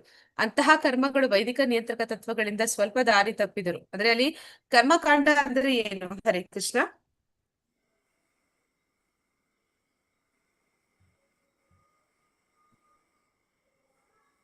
ಕರ್ಮಕಾಂಡ ಅಂದ್ರೆ ಧರ್ಮ ರೀತಿಯಲ್ಲಿ ಕೆಲಸ ಮಾಡೋದು, ನ್ಯಾಯ ರೀತಿಯಲ್ಲಿ ಕೆಲಸ ಮಾಡೋದು. ಮಾತಾಜಿ, ನಂಗೆ ನನ್ ಕ್ಲಿಯರ್ ಆಗಿ ಕೇಳಿಸಿಲ್ಲ ನಿಮ್ಮ ವಾಯ್ಸ್. ನಂಗೆ ಸ್ಪಷ್ಟ ಆಗಿಲ್ಲ ನೀವು ಹೇಳಿ. ಓಕೆ, ಕರ್ಮಕಾಂಡ ಅಂದ್ರೆ ಏನಂದ್ರೆ ವೇದಗಳಲ್ಲಿ ತಿಳಿಸಿರುವಂತದ್ದು. ಅಂದ್ರೆ ನಾವು ಯಾವ ರೀತಿ, ಅಂದ್ರೆ ಇಲ್ಲಿ ಬಂದಿರುವಂತದ್ದು ಯಾಕೆ ನಾವು ಭೌತಿಕ ಜಗತ್ತಿಗೆ ನಾವೆಲ್ಲ ಬದ್ಧಾತ್ಮರಾಗಿ ಭೌತಿಕ ಜಗತ್ತಿಗೆ ಬಿದ್ದಿದ್ದೇನಕ್ಕೆ? ನಮ್ಮ ಕರ್ಮನ್ ಸರ್, ನಮ್ಮ ಇಂದ್ರಿಯ ಕರ್ಮನ್ ಬಯಕೆಗಳು, ನಮ್ಮ ಭೋಗಿಸುವ ಇಚ್ಛೆ, ಭಗವಂತನ ನಾವು ಹೊರತುಪಡಿಸಿ ಪ್ರತ್ಯೇಕವಾಗಿ ನಾವು ಸ್ವತಂತ್ರವಾಗಿ ಭೋಗಿಸುವ ಇಚ್ಛೆಯನ್ನು ಇಟ್ಕೊಂಡ ಕಾರಣ ಈ ಭೌತಿಕ ಜಗತ್ತಿಗೆ ಬಂದ್ವಿ. ಇಲ್ಲಿಗೆ ಬಂದ್ಮೇಲೆ ಏನಾಯ್ತು ಅಂತಂದ್ರೆ, ನಮ್ಮ ಇಚ್ಛೆಗಳನ್ನ ಈಡೇರಿಸ್ಕೊಳ್ಳೋಕೆ ಭಗವಂತ ಈ ಒಂದು ಭೌತಿಕ ಜಗತ್ತನ್ನ ಸೃಷ್ಟಿ ಮಾಡಿ ನಮ್ಗೊಂದು ಅವಕಾಶ ಮಾಡಿಕೊಟ್ಟ. ಆದ್ರೆ ಅದನ್ನ ಬಯಕೆಗಳನ್ನ ಈಡೇರಿಸ್ಕೋಬೇಕು ಅಂದ್ರೂ ಕೂಡ ಅದಕ್ಕೆ ಒಂದು ನಿಯಮಗಳನ್ನ ಕೊಟ್ಟ, ಈ ಒಂದು ಶಾಸ್ತ್ರವನ್ನ ಕೊಟ್ಟ, ವೇದಗಳನ್ನ ಕೊಟ್ಟ. ವೇದಗಳ ಮೂಲಕ ನಮ್ಮ ಆಸೆಯನ್ನ ನಾವು ಹೇಗೆ ನಾಗರಿಕ ರೀತಿಯಲ್ಲಿ ಅದನ್ನ ಪೂರೈಸ್ಕೋಬೇಕು ಅನ್ನೋದನ್ನ ತಿಳಿಸ್ಕೊಟ್ಟ. ಇಲ್ಲಾಂದ್ರೆ ನಾವು ಪ್ರಾಣಿಗಳ ಹಾಗೆ ನಾವು ನೋಡ್ತೀವಿ, ಪ್ರಾಣಿಗಳಲ್ಲಿ ಈ ಆಹಾರ ನಿದ್ರಾ ಭಯಮಾಯ್ತು ನಾವು ಮಾಡ್ತವೆ. ಆದ್ರೆ ಯಾವ ರೀತಿ ಮಾಡ್ತವೆ ಅಂದ್ರೆ ತುಂಬಾ ಕೆಳಮಟ್ಟದಲ್ಲಿ ಮಾಡ್ತವೆ. ಅಂದ್ರೆ ನಾವು ನೋಡ್ತೀವಿ ನಾಯಿ, ಈ ಬೆಕ್ಕು ಇವೆಲ್ಲವೂ ಕೂಡ ಆದಿ ಬೀದಿಯಲ್ಲಿ ಕಂಡದನ್ನ ತಿಂತವೆ. ನಾವ್ ಆ ರೀತಿ ತಿನ್ನಕ್ಕಾಗತ್ತಾ? ಇಲ್ಲ ಮಾತಾಜಿ. ಆದ್ರೆ ಇಲ್ಲಿ ನಮಗೆ ಶಾಸ್ತ್ರೋಕ್ತವಾಗಿ ಸಂಸಾರ, ಕುಟುಂಬ, ಪರಿವಾರ ಅನ್ನುವಂಥದ್ದೆಲ್ಲ ಇದೆ. ಅದೇ ರೀತಿ ಪ್ರಾಣಿಗಳಲ್ಲಿ ಇರುತ್ತಾ? ಇಲ್ಲ ಮಾತಾಜಿ.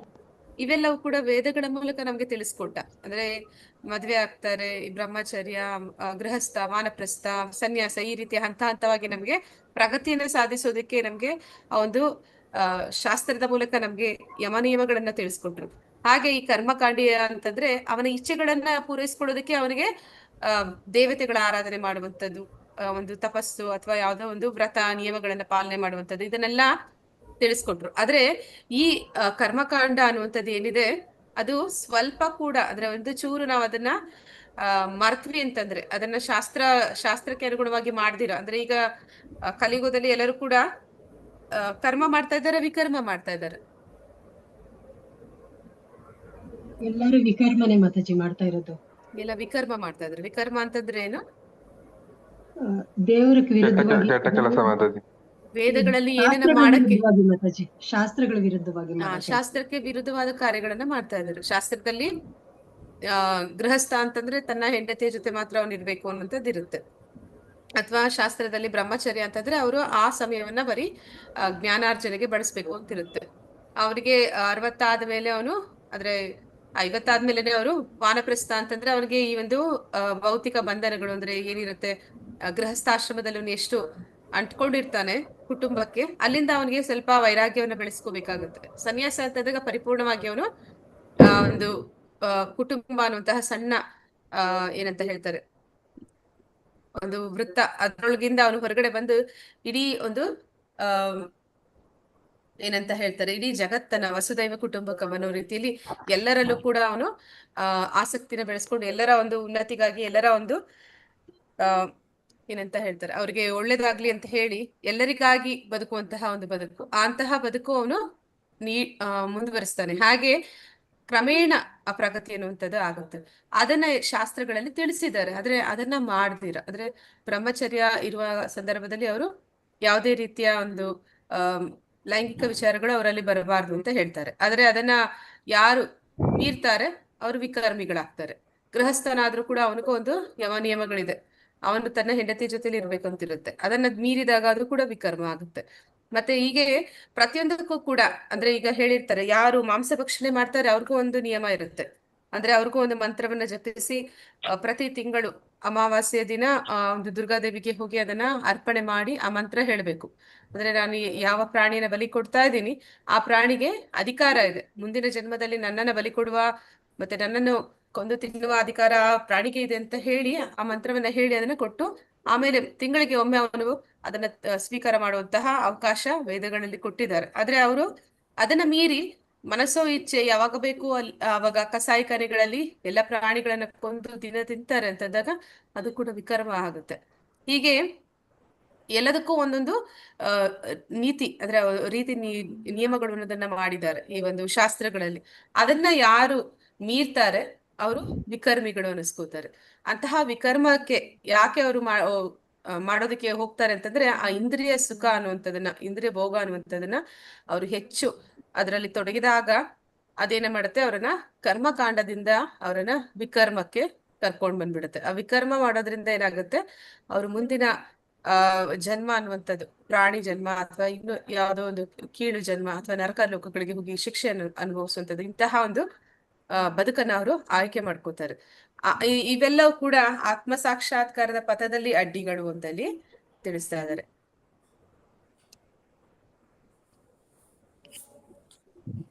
ಹರೇ ಕೃಷ್ಣ. ಹರೇ ಕೃಷ್ಣ ಮಾತಾಜಿ. ಹಾ ಮಾತಾಜಿ. ಆತ್ಮ ಸಾಕ್ಷಾತ್ಕಾರವು ಮಾನವ ಜನ್ಮದಲ್ಲಿ ಮಾತ್ರ ಸಾಧ್ಯವೇ ಹೊರತು ಇತರ ಜೀವಿಗಳಲ್ಲ. 84 ಲಕ್ಷ ಬಗೆಯ ಜೀವಿಗಳಿಗೆ ಅವುಗಳಲ್ಲಿ ಮಾನವ ಜನ್ಮವು ಮಾತ್ರ ಬ್ರಾಹ್ಮಣ ಸಂಸ್ಕಾರದಿಂದ ದಿವ್ಯಜ್ಞಾನ ಸಂಪಾದಿಸಲು ಅವಕಾಶ ಮಾಡಿಕೊಡುತ್ತದೆ. ಬ್ರಾಹ್ಮಣ ಸಂಸ್ಕೃತಿಯಲ್ಲಿ ಸತ್ಯ, ಇಂದ್ರಿಯ ನಿಗ್ರಹ, ತಾಳ್ಮೆ, ಸರಳತೆ, ಸಂಪೂರ್ಣ ಜ್ಞಾನ ಮತ್ತು ಭಗವಂತನಲ್ಲಿ ನಂಬಿಕೆ ಎಲ್ಲವೂ ಇರಬೇಕು. ಉತ್ತಮ ಕುಲದಲ್ಲಿ ಜಾತಿಯಲ್ಲಿ ಹುಟ್ಟಿದ ಮಾತ್ರಕ್ಕೆ ಜಂಬ ಪಡುವಂತಿಲ್ಲ. ಬ್ರಾಹ್ಮಣನ ಮಗನಾಗಿ ಹುಟ್ಟುವುದರಿಂದ ಬ್ರಾಹ್ಮಣನಾಗಲು ಒಂದು ಅವಕಾಶ ದೊರಕುತ್ತದೆ. ದೊಡ್ಡ ಮನುಷ್ಯನ ಮಗನಾಗಿ ಹುಟ್ಟಿದರೆ ದೊಡ್ಡ ಮನುಷ್ಯನಾಗಲು ಒಂದು ಅವಕಾಶ ಸಿಕ್ಕಂತೆ. ಆದರೆ ಅಂತ ಜನ್ಮಸಿದ್ಧ ಹಕ್ಕೆ ಸರ್ವಸ್ವವಲ್ಲ. ಏಕೆಂದರೆ ಒಬ್ಬನು ಸ್ವತಃ ಬ್ರಾಹ್ಮಣ್ಯವನ್ನು ಸಂಪಾದಿಸಬೇಕು. ಒಬ್ಬನು ತಾನು ಬ್ರಾಹ್ಮಣ್ಯ ಪುತ್ರನೆಂದು ಜಂಬ ಪಟ್ಟುಕೊಂಡು ನಿಜವಾದ ಬ್ರಾಹ್ಮಣನ ಅರ್ಹತೆಗಳನ್ನು ಗುಣಗಳನ್ನು ಸಂಪಾದಿಸದಿದ್ದರೆ ಅವನು ಒಮ್ಮೆಲೆ ಪತಿತನಾಗಿ ಆತ್ಮ ಸಾಕ್ಷಾತ್ಕಾರ ಪಥದಿಂದ ದೂರವಾಗುತ್ತಾನೆ. ಹೀಗಾಗಿ ಅವನ ಮಾನವ ಜನ್ಮವೇ ವಿಫಲವಾಗುತ್ತದೆ. ಧನ್ಯವಾದಗಳು. ಹರೇ ಕೃಷ್ಣ. ಇಲ್ಲಿ ಏನ್ ಹೇಳ್ತಾ ಇದ್ದಾರೆ ಅಂತಂದ್ರೆ, ಈಗ ಆ ಒಂದು ವಿಕರ್ಮ ಅನ್ನುವಂಥದ್ದು ಹೇಗೆ ನಮ್ಮ ಒಂದು ಆತ್ಮ ಸಾಕ್ಷಾತ್ಕಾರದ ಹಾದಿಯಲ್ಲಿ ಅಡ್ಡಿ ಅನ್ನೋದನ್ನ ಉಪಾದ್ರು ತಿಳಿಸ್ಕೊಟ್ರು. ಈಗ ಆ ಒಂದು ಅಡ್ಡಿ ಆತಂಕಗಳ ನಿವಾರಣೆ ಮಾಡ್ಬೇಕು ಅಂದ್ರೆ 2 ಮಾರ್ಗ ಇದೆ ಅಂತ ಹೇಳ್ತಾರೆ. ಅದರಲ್ಲಿ ಮೊದಲನೇ ಮಾರ್ಗ ಏನು ಅಂತಂದ್ರೆ ಕ್ರಮವಾಗಿ ನಮ್ಮಲ್ಲಿ ಒಂದು ಗುಣಗಳನ್ನ ಬೆಳೆಸ್ಕೊಳ್ಳುವಂಥದ್ದು. ಅಂದ್ರೆ ಈ ಒಂದು 84 ಲಕ್ಷ ಯೋನಿಗಳಲ್ಲಿ ಎಲ್ಲ ಒಂದು ಯೋನಿಗಳಿಗಿಂತ ಪ್ರಮುಖವಾದದ್ದು ಮನುಷ್ಯ ಜನ್ಮ. ಆ ಮನುಷ್ಯ ಜನ್ಮ ಸಿಕ್ಕಾಗ ನಾವು ಬ್ರಾಹ್ಮಣ ಸಂಸ್ಕಾರ ಅದನ್ನ ಬೆಳೆಸ್ಕೋಬೇಕು ಅನ್ನೋದನ್ನಲ್ಲಿ ಹೇಳ್ತಾ ಇದ್ದಾರೆ. ಅದು ಒಂದು ಕ್ರಮವಾದ ಒಂದು ಬೆಳವಣಿಗೆ. ಆ ಒಂದು ಸಂಸ್ಕಾರವನ್ನ ಬೆಳೆಸ್ಕೊಳ್ಳುವಂಥದ್ದು ಅದು ಹುಟ್ಟಿನಿಂದ ಅಲ್ಲ ಅನ್ನೋದನ್ನಲ್ಲಿ ಹೇಳ್ತಾ ಇದ್ದಾರೆ. ಪರಿವಾರದ ಹುಟ್ಟಿದ ಮಾತ್ರಕ್ಕೆ ನಾವು ಬ್ರಾಹ್ಮಣರಾಗೋದಿಲ್ಲ. ಅಂದ್ರೆ ಹೇಗೆ ನ್ಯಾಯಾಧೀಶನ ಮಗ ನ್ಯಾಯಾಧೀಶ ಆಗೋದಿಲ್ಲ ಅಥವಾ ಒಬ್ಬ ವೈದ್ಯನ ಮಗ ಅವನು ವೈದ್ಯ ಆಗೋದಿಲ್ಲ. ಅಂದ್ರೆ ಆ ಒಂದು ಅರ್ಹತೆಯನ್ನ ಅವನು ಬೆಳೆಸ್ಕೋಬೇಕು ಅನ್ನುವಂಥದ್ದು. ಹಾಗೆ ಬ್ರಾಹ್ಮಣ ಅನ್ನುವಂಥದ್ದು ಕೂಡ ಒಂದು ಅರ್ಹತೆ, ಅದನ್ನ ಅವನು ಬೆಳೆಸ್ಕೋಬೇಕು. ಅಂದ್ರೆ ಅವನಲ್ಲಿ ಯಾವ್ದೆಲ್ಲ ಗುಣಗಳಿರುತ್ತೆ ಅಂತಂದ್ರೆ ಆ ಬ್ರಾಹ್ಮಣನಲ್ಲಿ ಅಂದ್ರೆ ಅವನಲ್ಲಿ ಸತ್ಯ, ಇಂದ್ರಿಯ ನಿಗ್ರಹ, ತಾಳ್ಮೆ, ಸರಳತೆ, ಸಂಪೂರ್ಣ ಜ್ಞಾನ, ಭಗವಂತನಲ್ಲಿ ಆಸ್ತಿಕ್ಯ, ನಂಬಿಕೆ ಇವೆಲ್ಲ ಕೂಡ ಇದ್ರೆ ಮಾತ್ರನೇ ಅವನು ಆ ನಿಜವಾದ ಬ್ರಾಹ್ಮಣ ಅಂತ ಇಲ್ಲಿ ಹೇಳ್ತಾ ಇದ್ದಾರೆ. ಆದ್ರೆ ಹುಟ್ಟಿನಿಂದ ಅಲ್ಲ ಅನ್ನೋದನ್ನ ಇಲ್ಲಿ ಪ್ರಭುಪಾದರು ನಮ್ಗೆ ಸ್ಪಷ್ಟವಾಗಿ ತಿಳಿಸ್ತಾ ಇದ್ದಾರೆ. ಆದ್ರೆ ನಾವು ಆ ರೀತಿ ಯಾವ ಒಂದು ಪರಿವಾರದಲ್ಲಿ ಹುಟ್ಟಿದೀವಿ ಅದು ಬ್ರಾಹ್ಮಣ ಕುಲ ಆಗಿದ್ರೆ ಅದಕ್ಕೆ ನಾವು ಹೆಮ್ಮೆ ಪಟ್ಕೊಳ್ಳುವಂಥದ್ದೇನಿಲ್ಲ. ಅಲ್ಲಿ ಆ ಅರ್ಹತೆನ ಬೆಳೆಸ್ಕೊಂಡ್ರೆ ಮಾತ್ರನೇ ಅದು ಸಾಧ್ಯ ಅಂತ. ಅಂದ್ರೆ ಈಗ ವೈದ್ಯನ ಮಗ ಅವನು MBBS ಮಾಡಿಲ್ಲ ಅಂದ್ರೂ ಕೂಡ ಅವನ ಕೈಯಲ್ಲಿ ನಾವ್ ಯಾರಾದ್ರೂ ಆಪರೇಷನ್ ಮಾಡಿಸ್ಕೋತೀವ? ಇಲ್ಲ ಮಾತಾಜಿ. ಹಾಗೆ ಯಾರಾದ್ರೂ ನ್ಯಾಯಾಧೀಶನ ಮಗ ಅವನಿನ್ನೂ ಓದಿಲ್ಲ ಅಂದ್ರೆ ನ್ಯಾಯಾಧೀಶ ಆಗಿಲ್ಲ, ಆದ್ರೆ ಅವನ ಮಗ ಆಗಿದ ಮಾತ್ರಕ್ಕೆ ಅವನ ಹತ್ರ ಹೋಗಿ ನ್ಯಾಯ ಕೇಳ್ತೀವ? ಇಲ್ಲ ಮಾತಾಜಿ. ಹಾಗೇನೆ ಬ್ರಾಹ್ಮಣನು ಕೂಡ ಇಲ್ಲಿ ಹೇಳ್ತಾ ಇರುವಂತದ್ದು ಆತ್ಮ ಸಾಕ್ಷಾತ್ಕಾರದ ಹಾದಿಯಲ್ಲಿ ಕ್ರಮೇಣ ಮುಂದುವರಿಬೇಕಂದ್ರೆ ಬ್ರಾಹ್ಮಣ ಗುಣಗಳು ಅಂದ್ರೆ ಸಾತ್ವಿಕ ಗುಣಗಳು ನಮ್ಮಲ್ಲಿ ಬೆಳೆಯಬೇಕು. ಸಾತ್ವಿಕ ಗುಣಗಳು ಅದು ಪ್ರಥಮ ಹಂತದಲ್ಲಿ ಅಂದ್ರೆ ಅತ್ಯವಶ್ಯಕವಾಗಿ ಬೇಕಾಗಿರುವಂತದ್ದು. ಅದು ನಾವು ಆ ಒಂದು ಜನ್ಮದಿಂದ ನಮಗೆ ಸಿಗುವಂತದ್ದಲ್ಲ, ಸಂಸ್ಕಾರದಿಂದ ಸಿಗುವಂತದ್ದು ಅನ್ನೋದನ್ನಲ್ಲಿ ತಿಳಿಸ್ತಾ ಇದ್ದಾರೆ ಪ್ರಭುಪಾದರು. ಆದ್ರೆ ಆ ಒಂದು ಗುಣಗಳನ್ನ ಬ್ರಾಹ್ಮಣನ ಅರ್ಹತೆಗಳನ್ನ ಅವನು ಸಂಪಾದಿಸ್ಕೊಂಡಿಲ್ಲ ಅಂತಂದ್ರೆ ಅವನು ಆತ್ಮ ಸಾಕ್ಷಾತ್ಕಾರದ ಪಥದಿಂದ ದೂರ ಆಗ್ತಾನೆ ಅನ್ನೋದನ್ನ ಇಲ್ಲಿ ಹೇಳ್ತಾ ಇದ್ದಾರೆ. ಅವನ ಮನುಷ್ಯ ಜನ್ಮ ಅನ್ನುವಂಥದ್ದೇ ವಿಫಲ ಆಗ್ಬಿಡತ್ತೆ ಅಂತ ಅಲ್ಲಿ ಹೇಳ್ತಾ ಇದ್ದಾರೆ. ಹರೇ ಕೃಷ್ಣ. ಹರೇ ಕೃಷ್ಣ ಮಾತಾಜಿ. ಕೃಷ್ಣ ಮಾತಾಜಿ, ಯೋಗ ಭ್ರಷ್ಟರಿಗೆ ಅಂದರೆ ಆತ್ಮ ಸಾಕ್ಷಾತ್ಕಾರದ ಆದಿಯಿಂದ ಪತಿತರಾದವರಿಗೆ ಒಳ್ಳೆಯ ಬ್ರಾಹ್ಮಣ ಕುಲದಲ್ಲಿ ಅಥವಾ ಶ್ರೀಮಂತ ವರ್ತಕರ ಕುಟುಂಬದಲ್ಲಿ ಹುಟ್ಟುವ ಅವಕಾಶ ಲಭಿಸುತ್ತೆಂದು ಭಗವಾನ್ ಶ್ರೀಕೃಷ್ಣನು ಭಗವದ್ಗೀತೆಯಲ್ಲಿ 6.42 ಭರವಸೆ ಕೊಡುತ್ತಾನೆ. ಅಂತ ಹುಟ್ಟುಗಳು ಆತ್ಮ ಸಾಕ್ಷಾತ್ಕಾರಕ್ಕೆ ಒಳ್ಳೆಯ ಅವಕಾಶವನ್ನು ಒದಗಿಸಿಕೊಡುತ್ತವೆ. ಈ ಅವಕಾಶಗಳನ್ನು ಭ್ರಮೆಗೊಳಗಾಗಿ ದುರುಪಯೋಗ ಪಡಿಸಿಕೊಂಡರೆ ಭಗವಂತನು ದಯಪಾಲಿಸ ಮಾನವ ಜನ್ಮದ ಸದಾವಕಾಶವನ್ನು ಕಳೆದುಕೊಂಡಂತಾಗುತ್ತದೆ. ಹರೇ ಕೃಷ್ಣ ಮಾತಾಜಿ. ಹರೇ ಕೃಷ್ಣ ಮಾತಾಜಿ. ಅಂದ್ರೆ 6ನೇ ಅಧ್ಯಾಯದ 41 ಮತ್ತೆ 42 ಶ್ಲೋಕಗಳು ಯಾವುದು ಅಂತಂದ್ರೆ ಇದು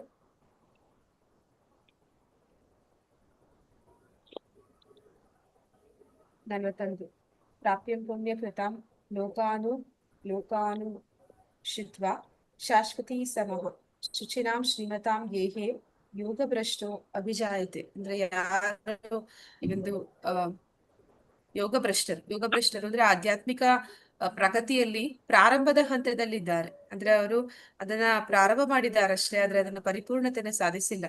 ಅಂತವರಿಗೆ ಎಂತಹ ಒಂದು ಮುಂದಿನ ಜನ್ಮ ಸಿಗುತ್ತೆ ಅನ್ನುವಂಥದ್ದು. ಅಂದ್ರೆ ನಾವು ನೋಡ್ತೀವಿ ಆಧ್ಯಾತ್ಮಿಕ ಜ್ಞಾನವನ್ನು ಅನ್ನುವಂಥದ್ದು ಎಲ್ಲಿಗೆ ನಾವು ನಿಲ್ಲಿಸಿದೀವಿ ಅಲ್ಲಿಂದ ಒಂದು ಜ್ಞಾನವನ್ನ ಮುಂದಿನ ಜನ್ಮದಲ್ಲಿ ನಾವು ಮುಂದುವರಿಸ್ತೀವಿ.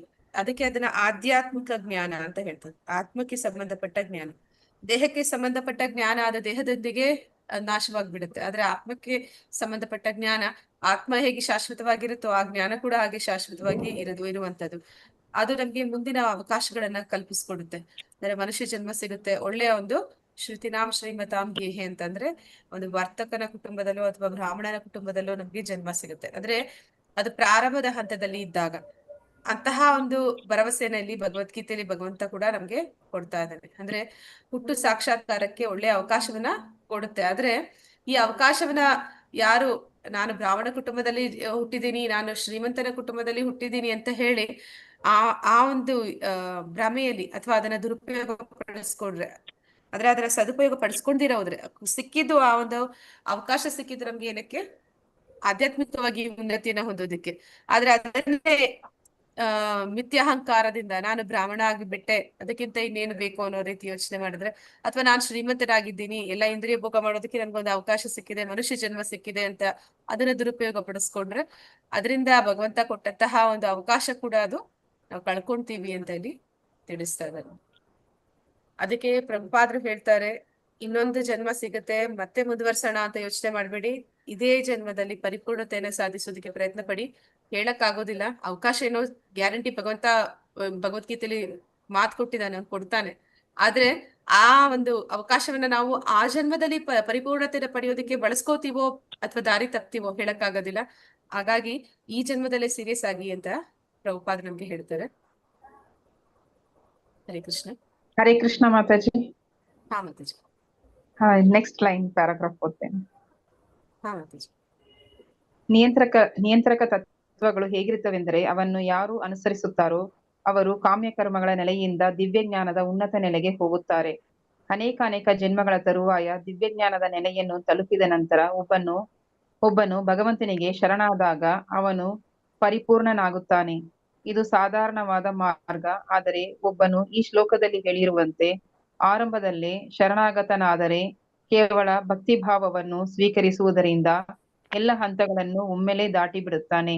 ಭಗವದ್ಗೀತೆಯಲ್ಲಿ ಹೇಳಿರುವಂತೆ 18.66 ಭಗವಂತನು ಹಾಗೆ ಶರಣಾದವನ ಕೈ ಹಿಡಿದು ಅವನನ್ನು ಪಾಪಗಳಿಂದ ಮುಕ್ತನಾಗಿ ಮಾಡುತ್ತಾನೆ.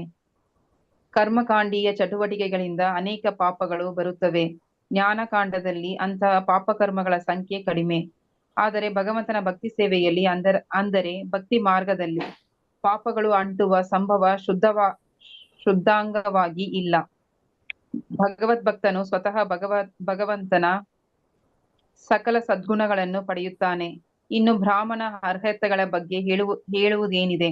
ಭಕ್ತನಾದವನಿಗೆ ಅವನು ಬ್ರಾಹ್ಮಣ ಕುಲದಲ್ಲಿ ಹುಟ್ಟಿದ್ದರೂ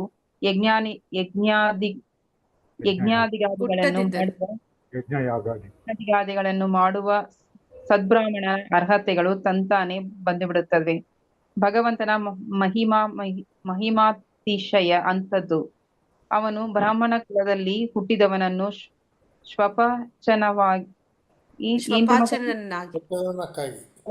ಸ್ವಪಚನನಾಗಿ ಕೀಳು ಜಾತಿಯವನನ್ನಾಗಿ ಮಾಡಬಲ್ಲನು ಮತ್ತು ಕೀಳು ಜಾತಿಯ ಸ್ವಪಚನನ್ನು ಭಕ್ತಿಯ ಸೇವೆಯ ಬಲದಿಂದಲೇ ಉತ್ತಮ ಬ್ರಾಹ್ಮಣನಾಗಿ ಮಾಡಬಲ್ಲನು. ಹರೇ ಕೃಷ್ಣ ಮಾತಾಜಿ.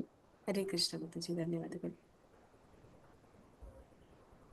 ಇಲ್ಲಿ ಹೇಳ್ತಾ ಇರುವಂತದ್ದು ಏನಂದ್ರೆ, ಈ ಒಂದು ಬ್ರಾಹ್ಮಣ ಗುಣಗಳನ್ನ ಬೆಳೆಸ್ಕೊಳ್ಳುವಂಥದ್ದು ಮತ್ತೆ ಆ ಒಂದು ಆಧ್ಯಾತ್ಮಿಕ ಪ್ರಗತಿಯಲ್ಲಿ ಹೋಗುವಂಥದ್ದು, ಅದನ್ನ ಒಂದು ಸಾಧಾರಣ ಮಾರ್ಗ ಅಂತ ಇಲ್ಲಿ ಹೇಳ್ತಾ ಇದ್ದಾರೆ. ಅಂದ್ರೆ ಕ್ರಮಕ್ರಮವಾಗಿ ನಮ್ಮಲ್ಲಿ ಶುದ್ಧೀಕರಣ ಆಗುವಂಥದ್ದು, ಆ ನಿಯಂತ್ರಕ ತತ್ವಗಳನ್ನ ಅನುಸರಣೆ ಮಾಡುವಂಥದ್ದು, ಇವೆಲ್ಲವೂ ಕೂಡ ಈ ರೀತಿ ಮಾಡೋದಕ್ಕೆ ಅನೇಕ ಜನ್ಮಗಳು ನಾವು ತಗೊಳ್ತೀವಿ.